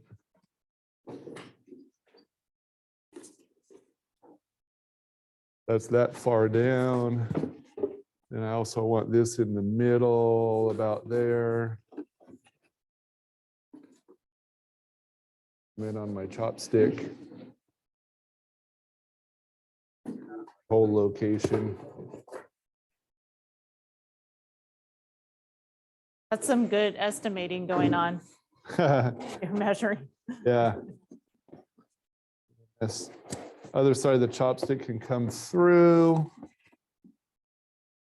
You want it to stay in both sides. There we go, like that. I'm actually going to turn mine around the other way. Now what we can do is this little piece of wood with the dowel in it, that actually is a crank handle. So if you take that now and put it on the tapered end of the chopstick, that should fit right in that hole, and you can kind of make it kind of snug. And if you put the other end through the outside of the box, then you should be able to turn this crank. Now turns your whole axle.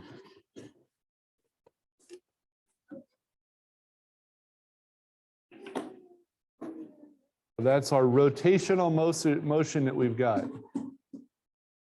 right, so I see some people doing some cranking around the room. That's awesome. Kind of a fun motion to make.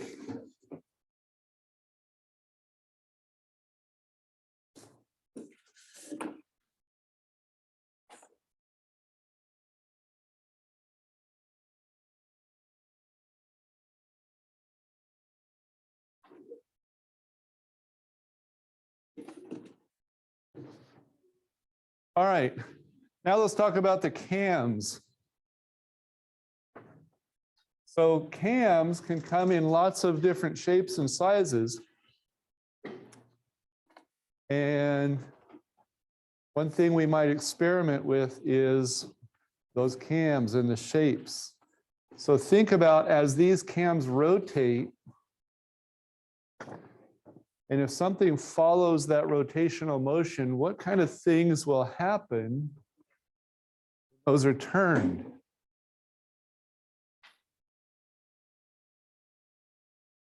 So kind of to show you a couple of examples here.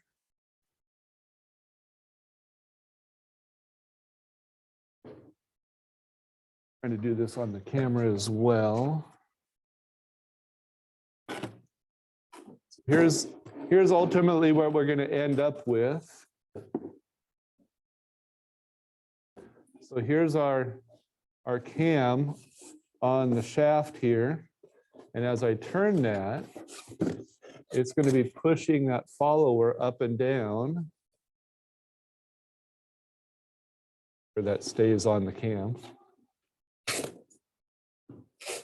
I'm trying to make sure if you guys at home can see this. So see how the shape of that cam, and this one is kind of oval shaped. That makes the follower rise up and down. And then in this case, you know what we might do?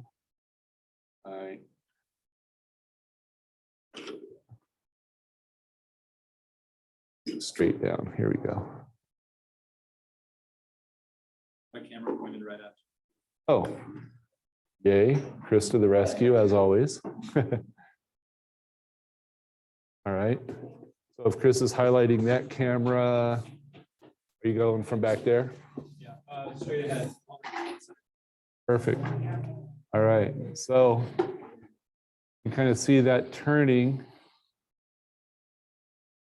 and moving. Oops.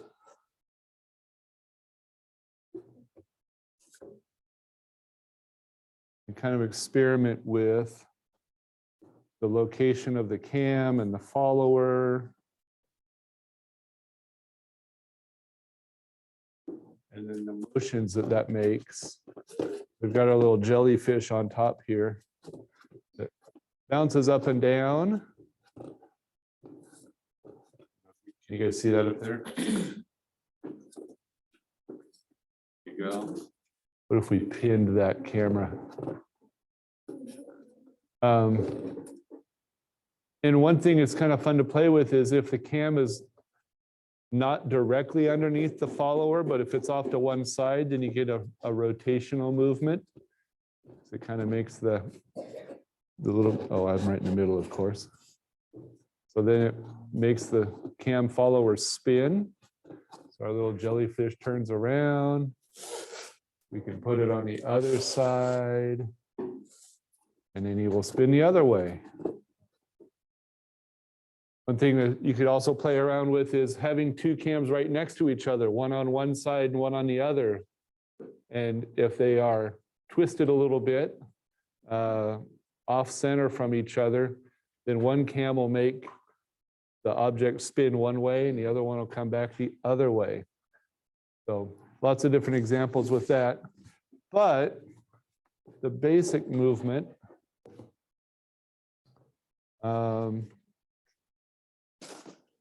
is just experimenting with putting a cam onto this shaft. And so what we'll do now is take our cardboard pieces that came from our box, and we can, let's just cut an initial cam shape. So you might want to cut a nice circle, you might want it to be a hexagon or an oval. Yeah, and the template that I just handed out, you could use those as well.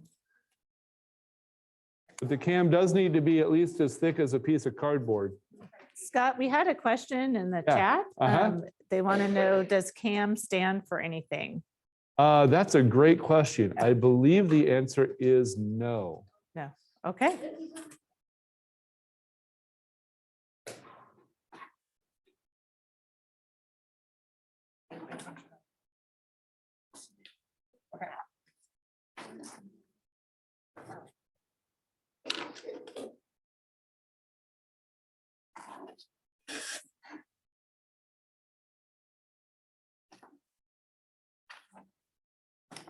Once you have your cam cut out, I've just got a kind of weird oval shape here.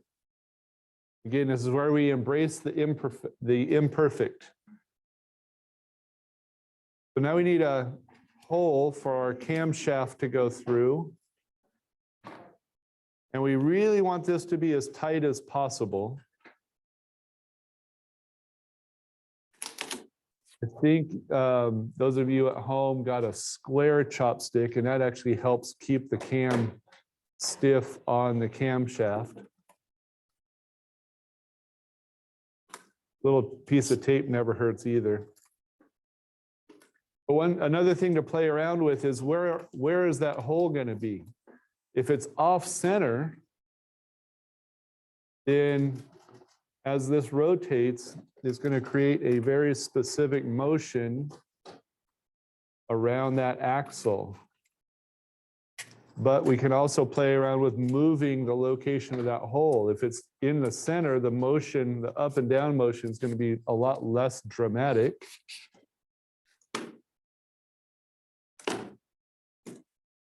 But one kind of funny connection that I like, I always love words and how they develop meaning. But if the hole in your cam is not in the middle, the word for that is eccentric. That is an eccentric cam. And if you've ever heard somebody described as being eccentric, you're kind of saying, yeah, they're a little off center.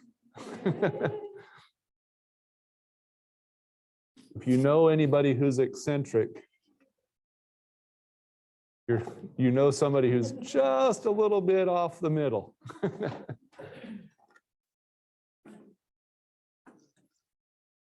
I think I'm going to leave my cam there. So once you have that location, you can put your camshaft back through the side holes in the box. Put it back in the holes in the box, and maybe kind of put your crank handle back on and kind of experiment a little bit and see what is that motion looking like.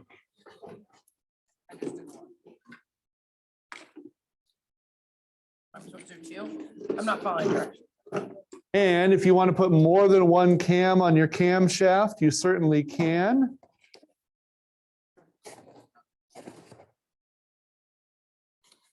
I'm going to just, for right now, I'm going to stick with one.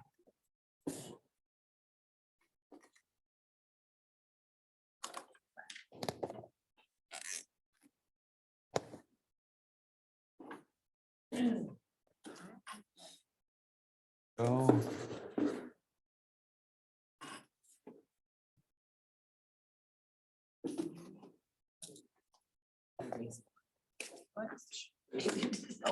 Surround or? I'm going to put a piece of tape on mine just to make sure it doesn't rotate on that camshaft. That might be. I get up to the square part of the chopstick, I think it'll be okay.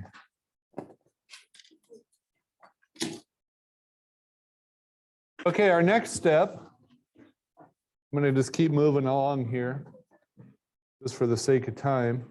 Our next step is we want to make a place for our cam follower to come down through the top of our box and rest on our cam. So I'm going to need that to be the same distance from the front to the back. So I might put a little marking line here. And I also want that to be directly over my cam. So if I transfer that location here, well, there's my spot for my hole.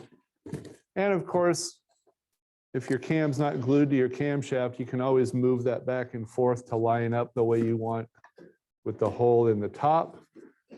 So I'm going to poke a hole in the top of my box now. And now is where we need these thick boba straws, because that's going to be a tube that our vertical cam follower is going to move up and down in. So we want that thick boba straw to fit through that hole. So I might need to take my pencil and kind of widen the hole up a little bit.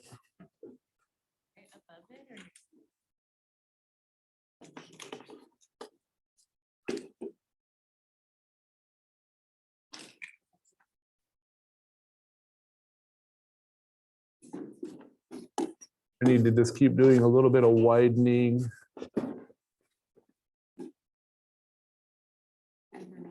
Keep going until that boba straw or smoothie straw fits through there.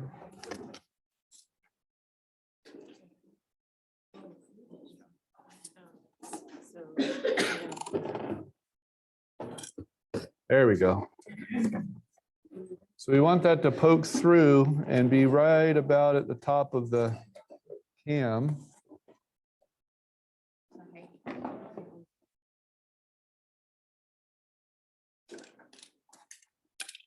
Our straw is just about as long as our chopstick, so we need to probably cut that off a little bit.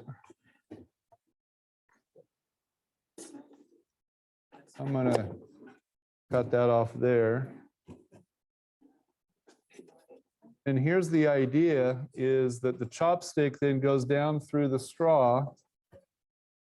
And then this little disc with the cube on top, that's our cam follower. And this chopstick will poke right into that hole.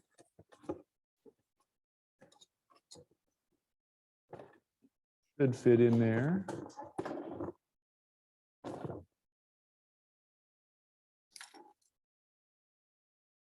Pretty tight.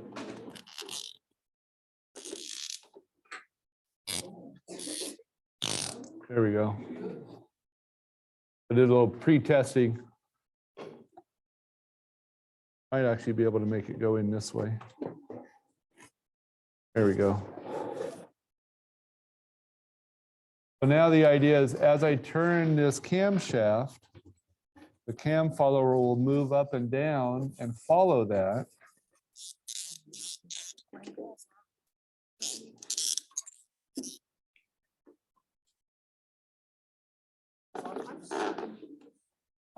And then you might need to do a little experimenting with tape to keep that boba straw tube nice and stable in place.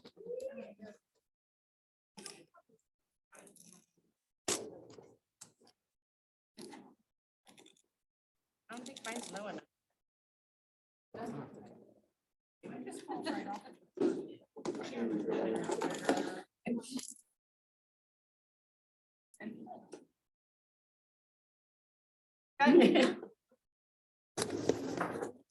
There we go. Question, Elin?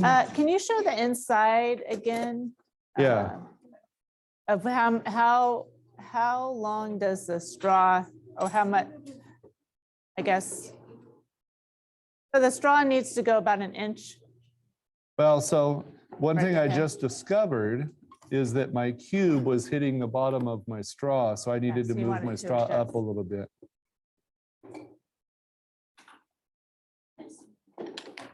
So yeah, how far in should the straw poke?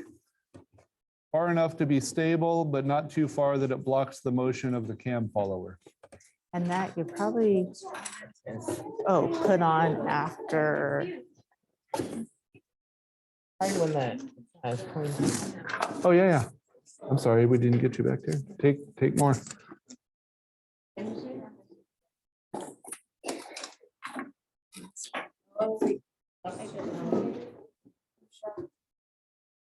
Oh, it's too long and it's too. When you move it,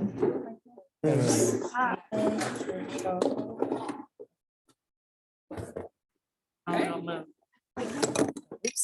it works. There we go. You might want to cut off a little bit of. Here's your my straw. cam and my cam Just so it's follower not so moving up long, and yeah. down. I think like mine. Yeah, it goes through there and then you put the. So just maybe to illustrate what I was talking about before. So right now my cam is right under about the middle of my cam follower. So all it's doing is moving up and down. If I move the cam over a little bit, so it's not in the center of the cam follower, now it makes this rotational movement. Now it's making the cam turn and go up and down. If I wanted to go the other direction, if I wanted to rotate the other direction, I'd just move the cam to the other side of the shaft. Now it rotates the other direction.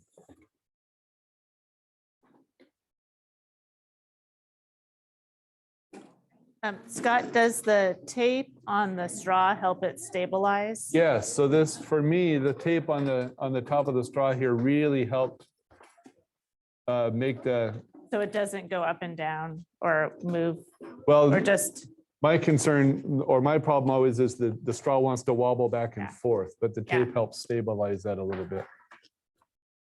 Another thing you could do is add some layers of cardboard that the tape or that the straw passes through. That sometimes adds some stability.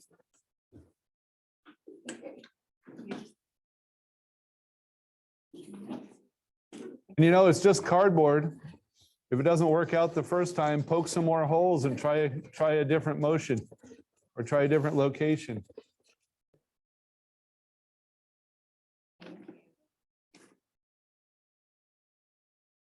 And so really that right there is a cam and a cam follower. And now you can use that understanding and that mechanical motion to tell whatever story you want. So I think everybody at home and our kits, I gave you more than one cam follower apparatus. You could have two different, you could have two followers and a couple of cams. Here's an example of that. Only got one? Ah, okay. Here's an example of a couple of cams. The followers actually fell off. I'll need to reattach those. I threw that one out right away. I thought we sent them two of those guys.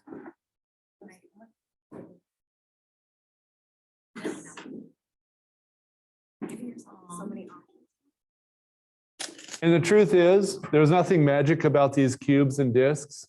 You could take a piece of cardboard and stick it to the bottom of your cam follower. Anything that enables that cam follower to follow the motion of the cam is perfectly fine.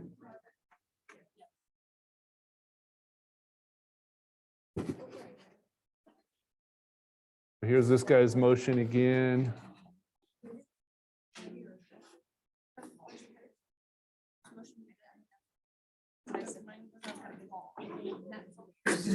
I had Keelan? like move it up and down, but it doesn't.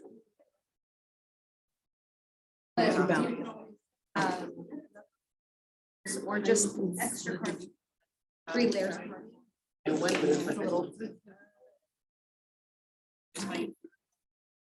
Spin around like you're starting. Might. I have a question.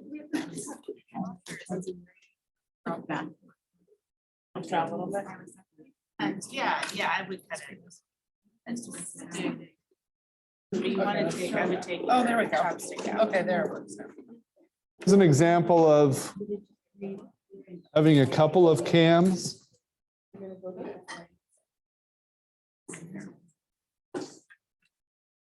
Also, I So here's two cams that are both eccentric or off center. And they are on different sides of the shaft of this follower. Here's a good example of just a cardboard cam follower. So what that does is it moves our little giraffe guy up and down, but it then also switches directions rotationally. So when this one cam is up, it turns the follower to the left. And when the other one is up, it grabs and turns the giraffe back to the right. We get this nice back and forth motion.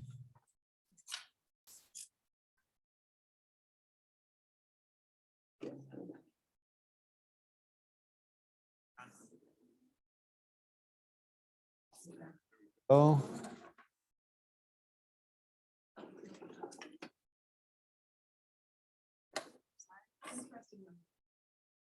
Just for fun, here's some kind of other examples.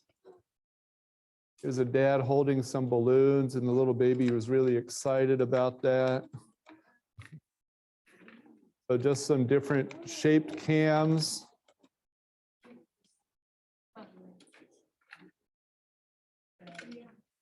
Can you guys see that online there?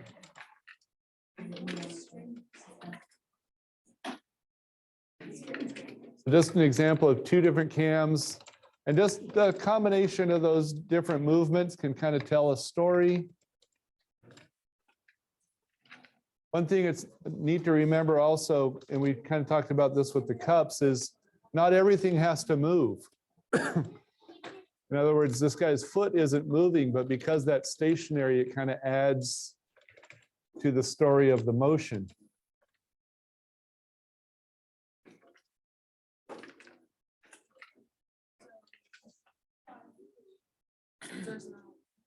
She said, are you gonna put tape on? And here's a fun one I made a while back. Our caterpillar. So my wife and I, we bought some step stools for our couch, some little footstools, and they came with 4 little wooden feet on the bottom of each one. But when when we put the little wooden feet on, the footstools were too tall and it wasn't comfortable. So we took those off and I thought, well, we got to do something with those. So these are just little round wooden step stool feet. But then with a series of different cams and yeah. So then all our little caterpillar crawls along the log. You guys can see that motion there.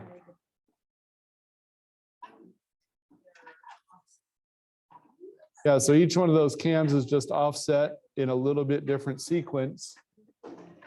You kind of see the wave going down there.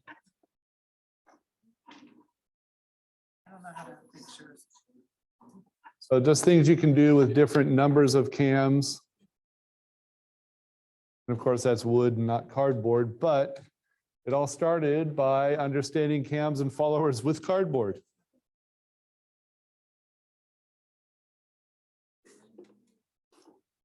So if you want to keep experimenting with your cam and cam follower, and let's see what we can do story-wise. What does that mechanical motion remind you of? Or now that you know that, now that you've played with one cam, can you add another one? Can you change the motion somehow? What kind of story do you want to tell with this motion?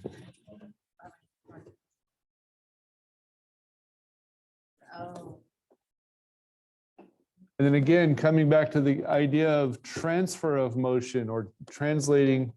So we've got a rotational motion here, and that is translating to a vertical motion here. So we're taking one kind of mechanical movement and completely changing the kind of mechanical movement we end up with. So this is rotational. This is much more linear and just straight up and down.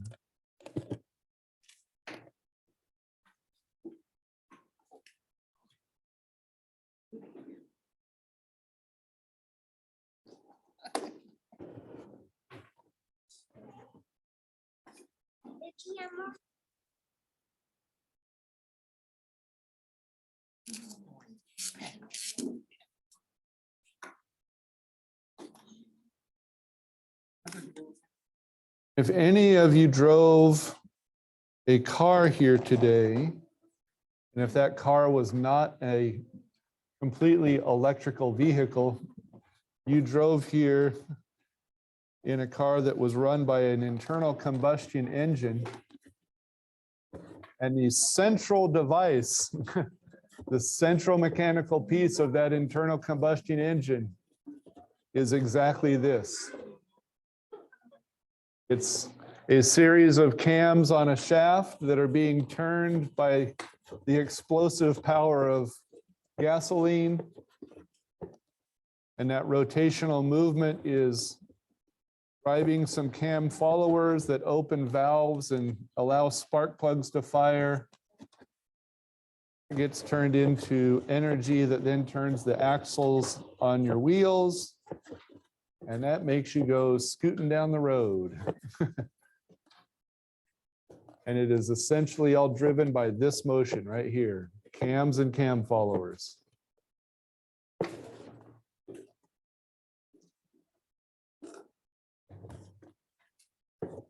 If you have a V8 engine, your engine has 8 of these followers in it.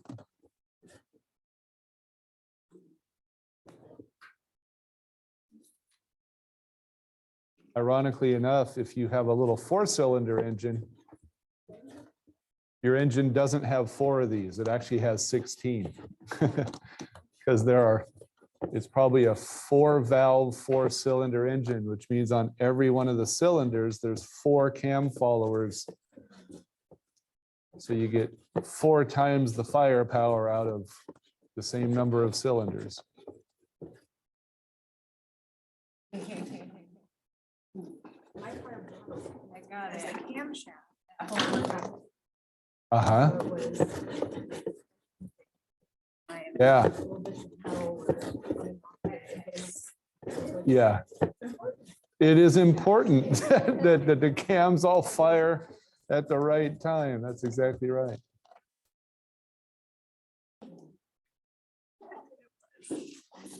Yeah, I would imagine you probably needed an entire new engine after that. Yeah, that's that. Yeah, It was not salvageable. right. Oof. Yikes. Motor meltdown. That's why camshafts matter. Those of you online, I'm not sure if you heard that, but Celeste shared that her engine had a complete meltdown because the cams were not firing or not aligned the right way. And so as certain mechanical things were shoving the cam follower down, it was hitting the cam at the wrong time. And with that much power, something's got to give. And what gave was the metal. So there's metal shavings in her oil and metal shavings floating around in your motor. And that's just not going to end well for anybody, especially the motor.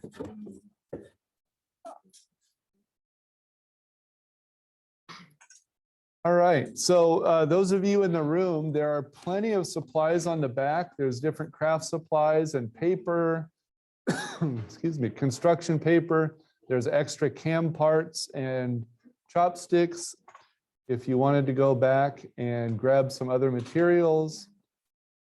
There's a couple of more examples of some different wooden automata back there.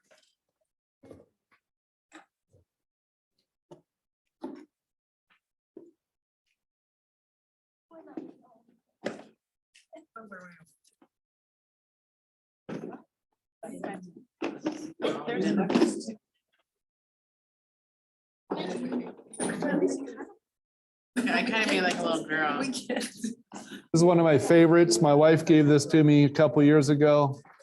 I played drums, so she gave me a automata drummer for this little guy. So here's the main camshaft, and so here's some different cams and levers in there. I don't know if you can see, but one of the cams is a triangle.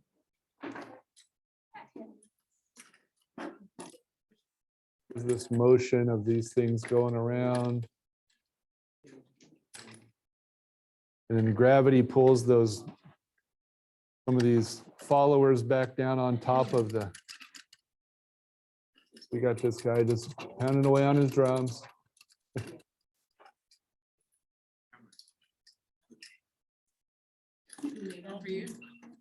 It was a kit that my wife got for me, so I just put the kit together.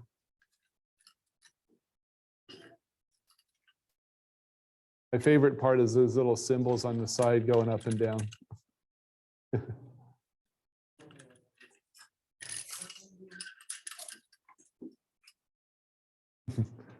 There's that guy.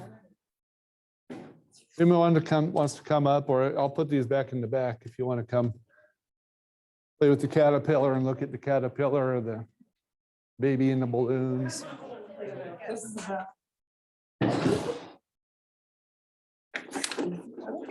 Another one back here is another kit I got. This is actually a drawing out of Leonardo da Vinci's notebook that somebody made a kit out of. So this is a rotational movement, and then it's grabbing those gears at the bottom and spinning around. So you can come back and play with that.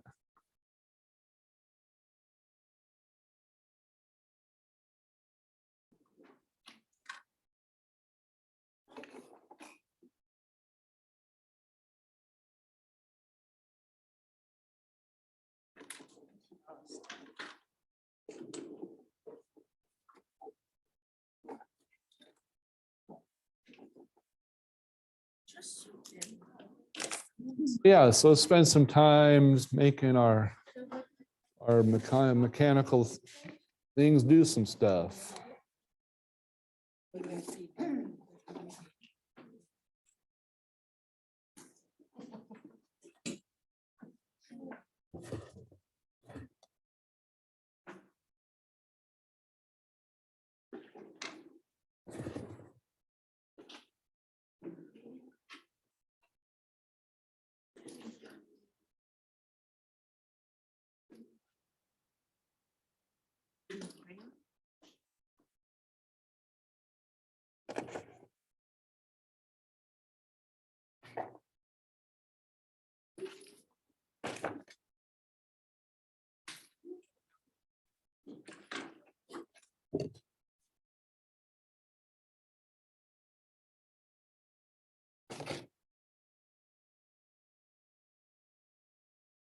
A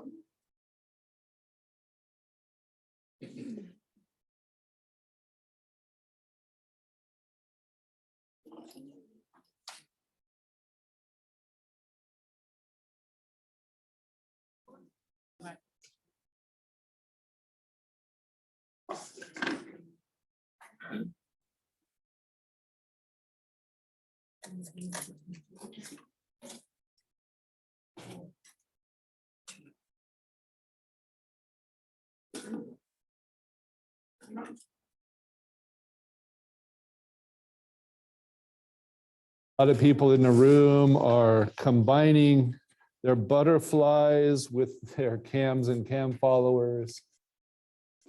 A rule against reusing, reusing former projects.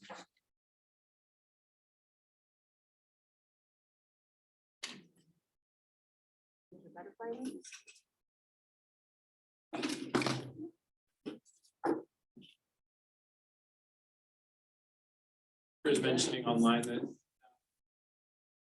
Lego bots and to understand how to explain Lego better. Oh, nice. Awesome.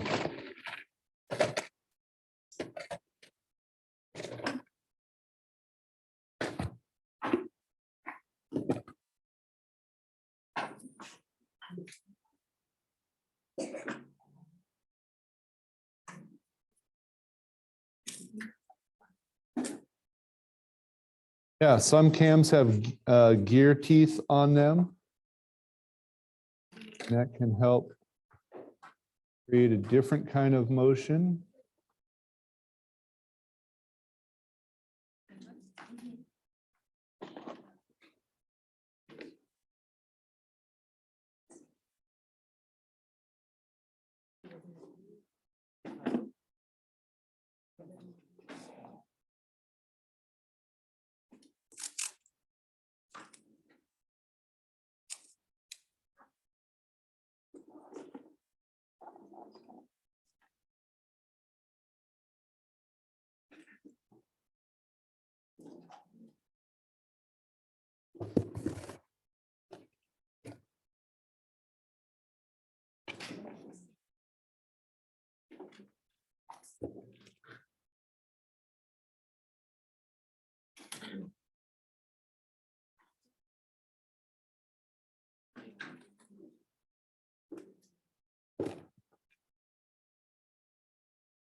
I just start with the trusses.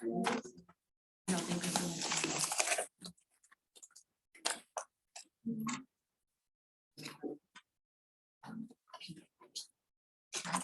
Think about that.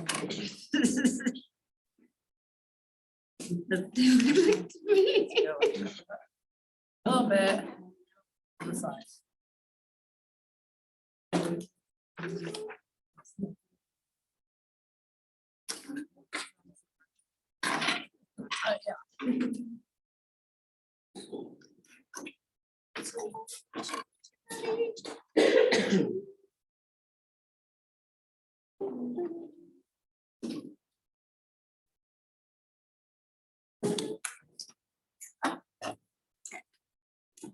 Watch Mary Poppins last night? Okay.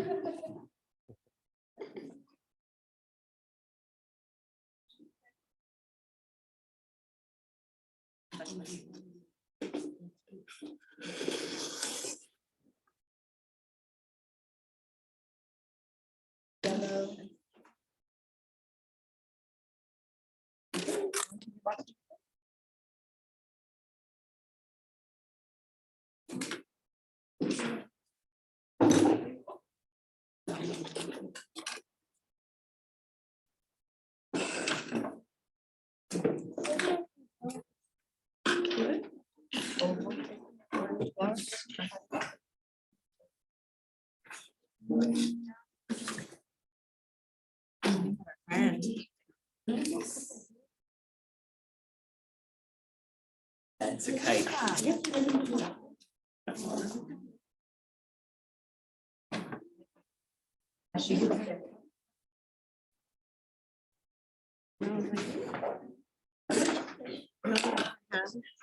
I wasn't sure.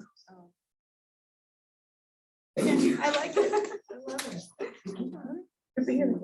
Trying to figure out how to make it so that moves and-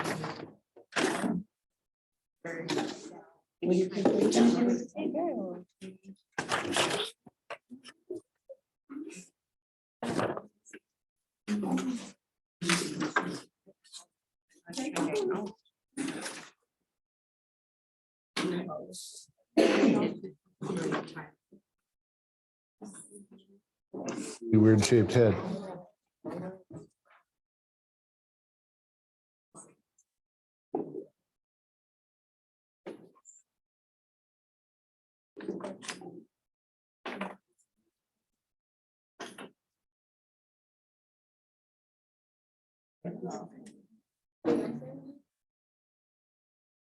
A good idea. Tell me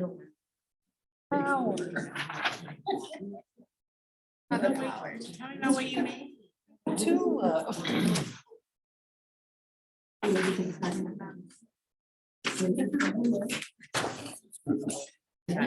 Any. I know. See why. Take it off.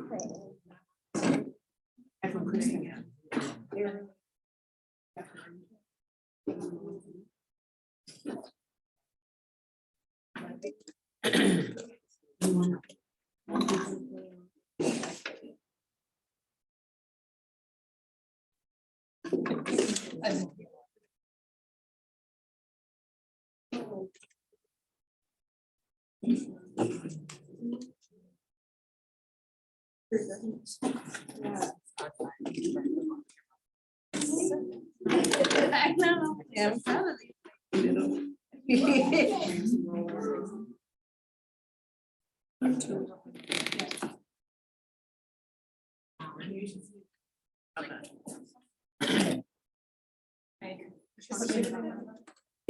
want to put at the top.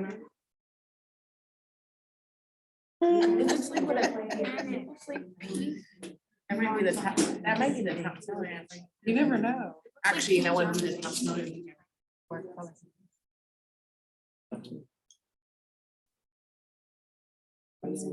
Color scene. Yes. Huh? Yeah, that's red.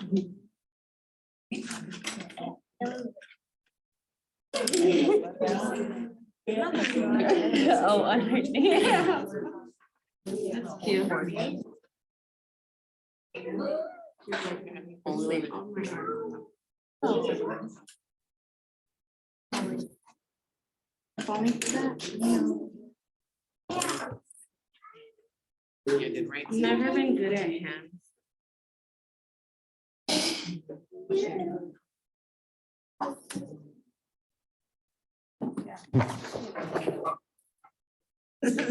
Make the world go round. All right. All right.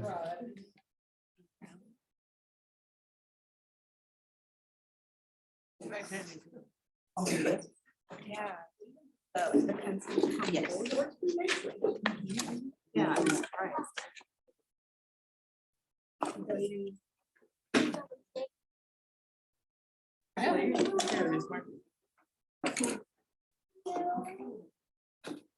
That's pretty cool, huh? And do you ever want our budget for that? Huh? It's gonna be. Oh, man. That's okay. That's your. Retreat.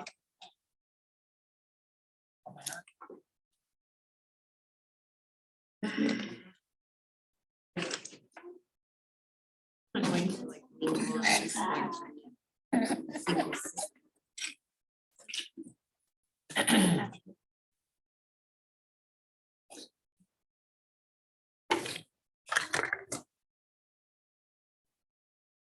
Right.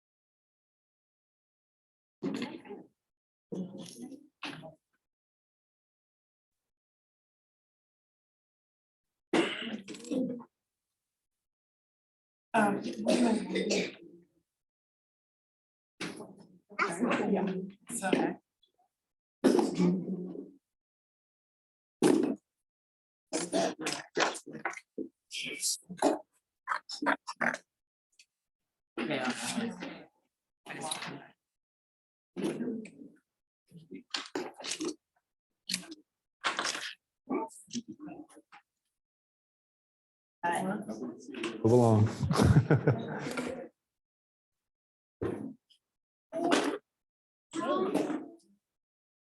I don't have a nice view.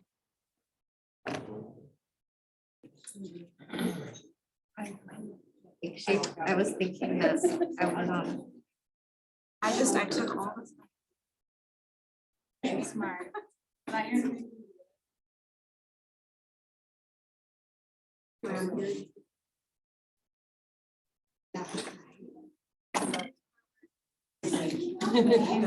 Together.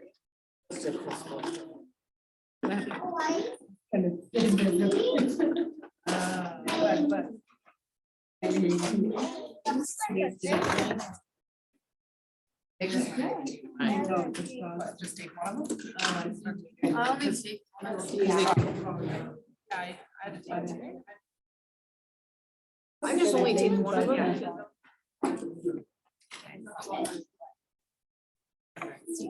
What? Are you gonna call her back? Oh, yeah.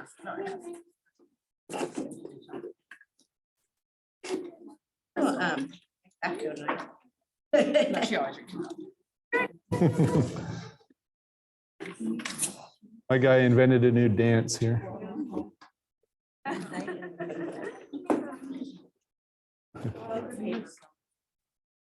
Oh, I like that, Scott. I like how the arms, even his arms go up. Yeah.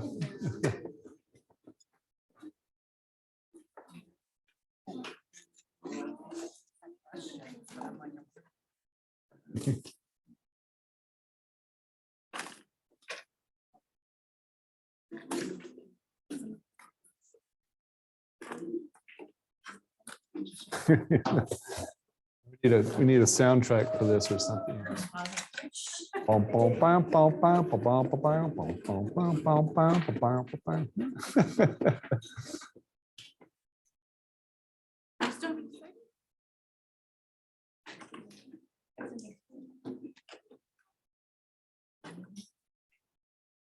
About your first one.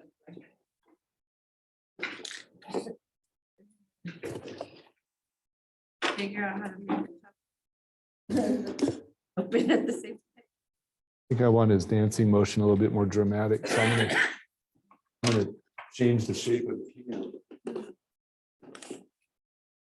I want him to, when he dips low, I want him to get a little lower. So I'm gonna cut the shape of this cam so this small part is a little smaller. Oh, shift and waves in the water. No horn. Yeah, they forgot home. So it's all about tinkering and adjusting and making little adjustments and big adjustments and iterating and trying new things.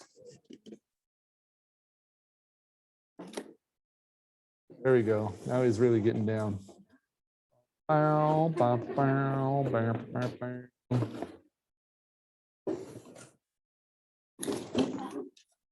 I'm like, I have this.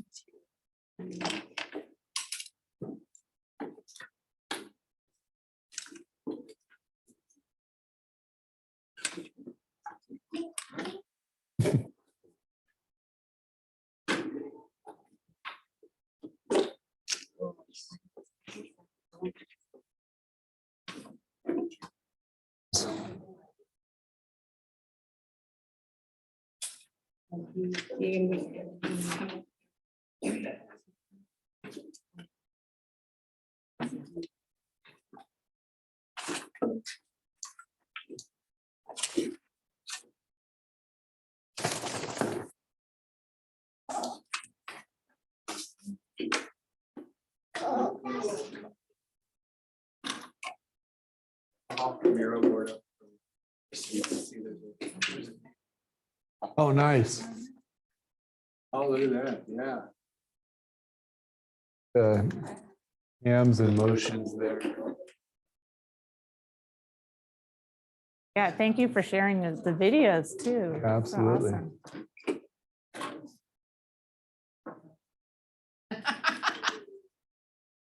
I was saying, look at that view. Other flower like yours.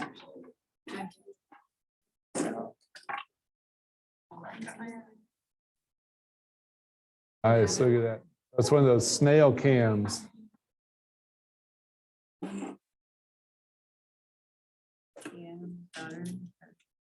Can't wait to see something.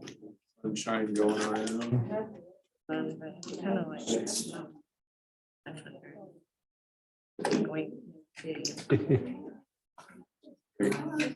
Thanks for sharing those.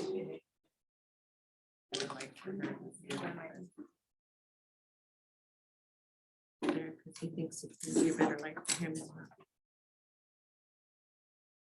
There's no.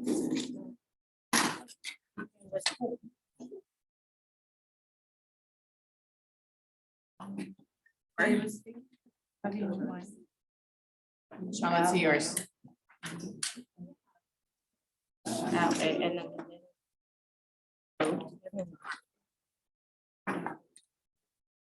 Fancy. Dress.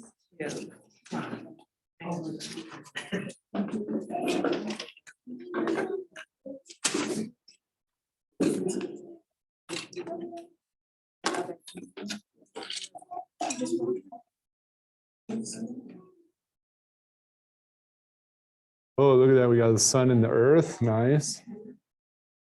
I gotta make a pen. I assume that's what it was.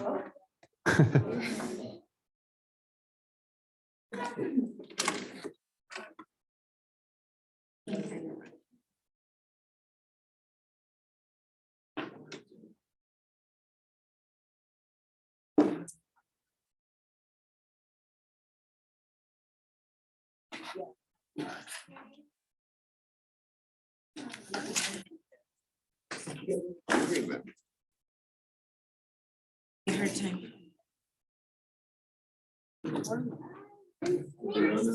Hands. Run around.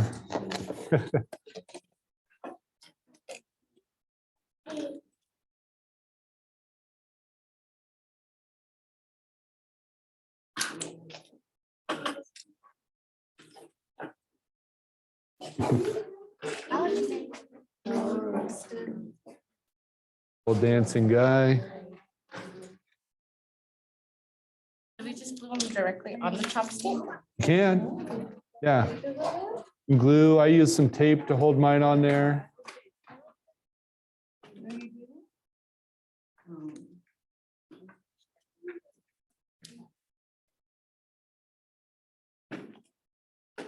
No, that's mine.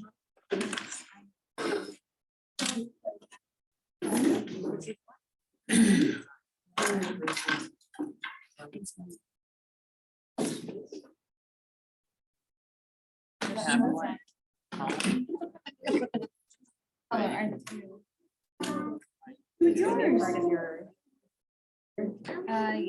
I don't know. We're pushing light and sun. Oh, yeah.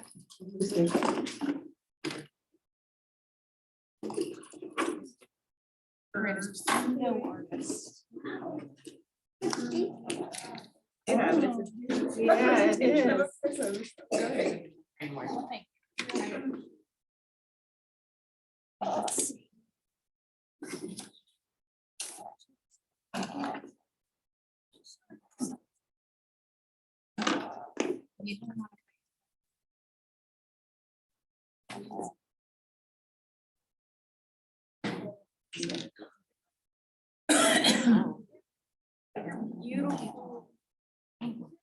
Oh, yeah. That's not.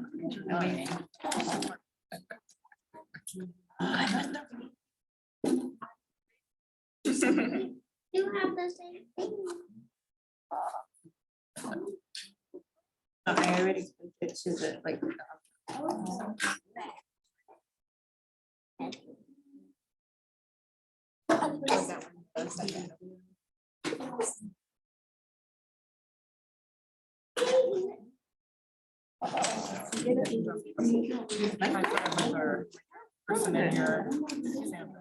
We've got about 10 minutes left.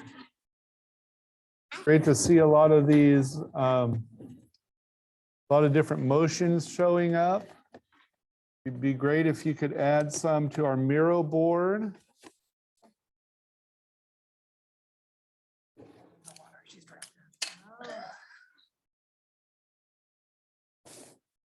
And we really hope that this has inspired you to not just walk away with a butterfly, but on a clothespin, but maybe going home and exploring with the motion of that clothespin and how it can be put into some kind of artistic expression. Same thing with the cups and the straws. Same thing with the gears and the followers, or the cams and the followers. Hopefully also you notice different mechanical motions as you go through your world. Like, where are you seeing levers move things? Where are you seeing gears and handles move things? Once you start noticing, you'll realize, man, it's everywhere.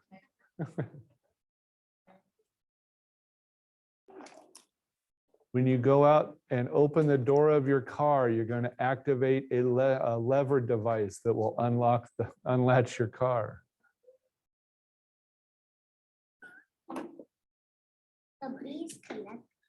Even just opening a door, turning a doorknob. That's actually a real simple cam and cam follower that opens your door.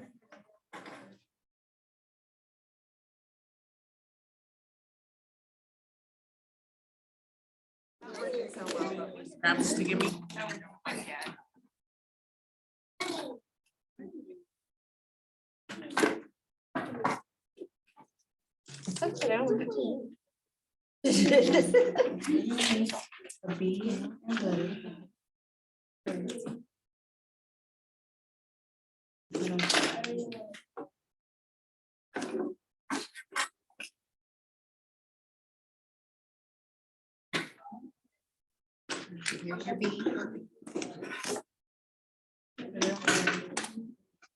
So with about 10 minutes left, we've got this continued designing and making. I do want to just kind of throw out there that next fall, we're going to have a new series of PLAYshop. So stay tuned. If you're on our mailing list, you'll get a heads up when those begin again. If you're not on our mailing list, you can go to aimcenter.org and sign up, and you'll get updated on all of our things that we're offering. Different PLAYshops and different learning opportunities. Yeah, and if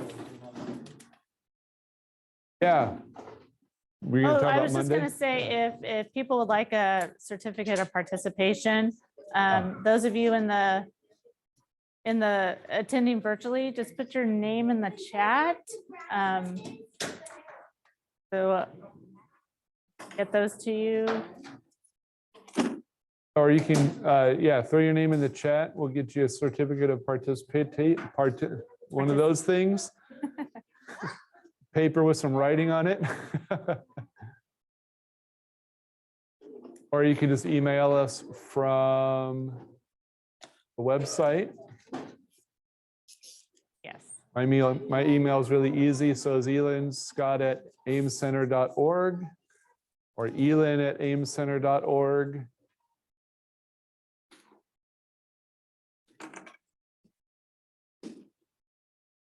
Monday night, and this is noted on our website, Monday night we have a colloquium series, and that'll be here, but also online. And Celeste, who is here with us today, is going to be presenting at that colloquium. And are you doing light and shadow on Monday night? Microbit coding. Nice. Different ways to code. So if you're interested in coding, so this Monday night at 6? No, never mind that. Rewind.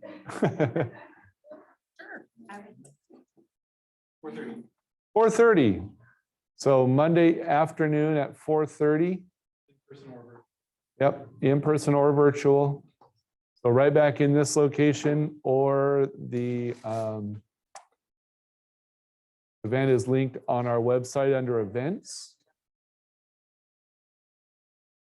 Don't even need to register ahead of time, do you? For the, yeah. Oh, for virtual, real simple, free registration. So if you want to participate in that.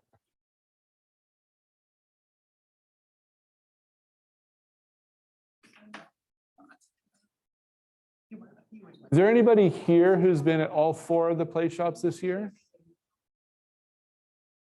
Online Sandra. Sandra, you get a special award. Oh, Jennifer also, yeah, awesome. You get an award too. I don't know what it is. We'll send you. Oh, have you really? Oh, right on. So you actually might get something. You might get something. Awesome. But thank you so much for being here to all 4 of these. That's great. Oh, how about some more cam followers and cams? Yeah, we could probably do that.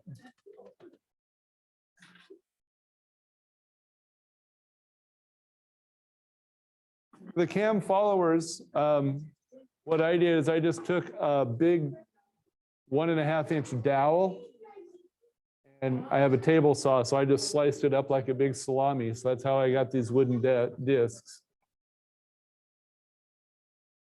You can also buy on Amazon little cardboard discs. Those work really well. And then these are just wooden cubes with a hole drilled in them.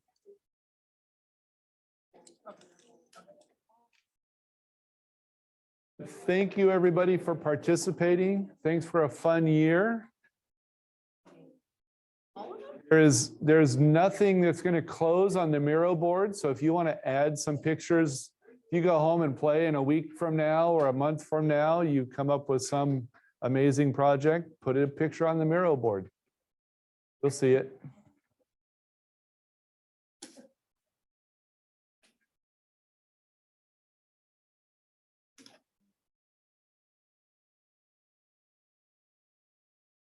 And everybody. Thanks to our online participants. Hope you had a good time today. Feel free to take some more bagels and snacks and coffee.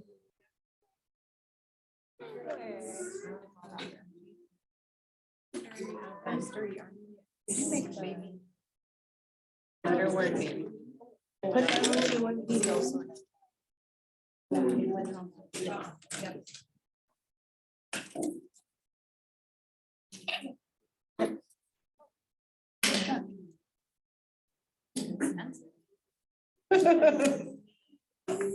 It's wrong. It's fat. It's mine. Still, okay, I'm like, mine, but I'm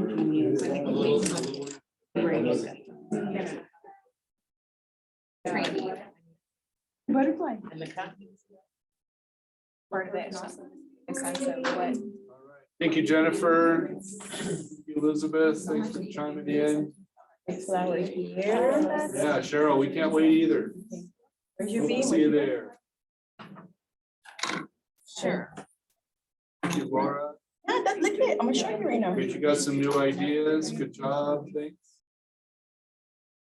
Fun. Then you gotta turn this and it's gonna fly. Awesome. Ready? for spending your Saturday morning with us. Maybe afternoon. Ready? And then they gave us one. Why can't I keep this? I gotta fix that. Not right now. So maybe have like one. I'm like,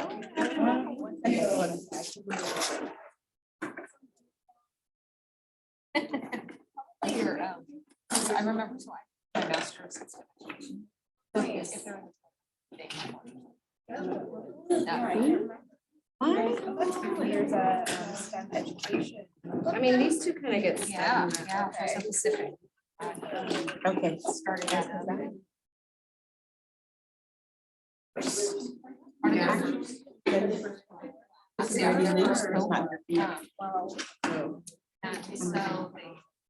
Yeah, your automata is yours to take. It was Please take it. great. I just need heads on my belly. I was happy because I never. I'll have to put heads on my. Oh, finally, I got a master's. Thank you guys. Thanks for being here. Have a good day. No. I was in the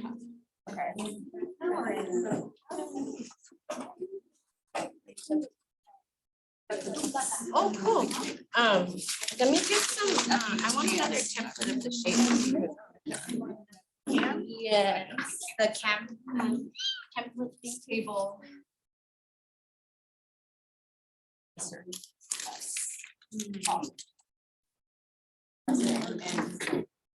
You want this to? Yeah, well, I was gonna need my dog. Do you guys? That's your number. In the Bay Area. That's it.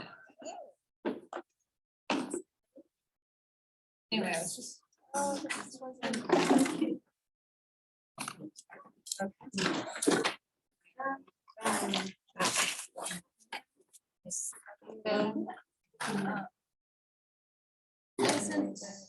What I wanted. But I also. Just GS the All in campuses, they have open houses. Put that on So I was involved. Miro board. Mine wouldn't work. I think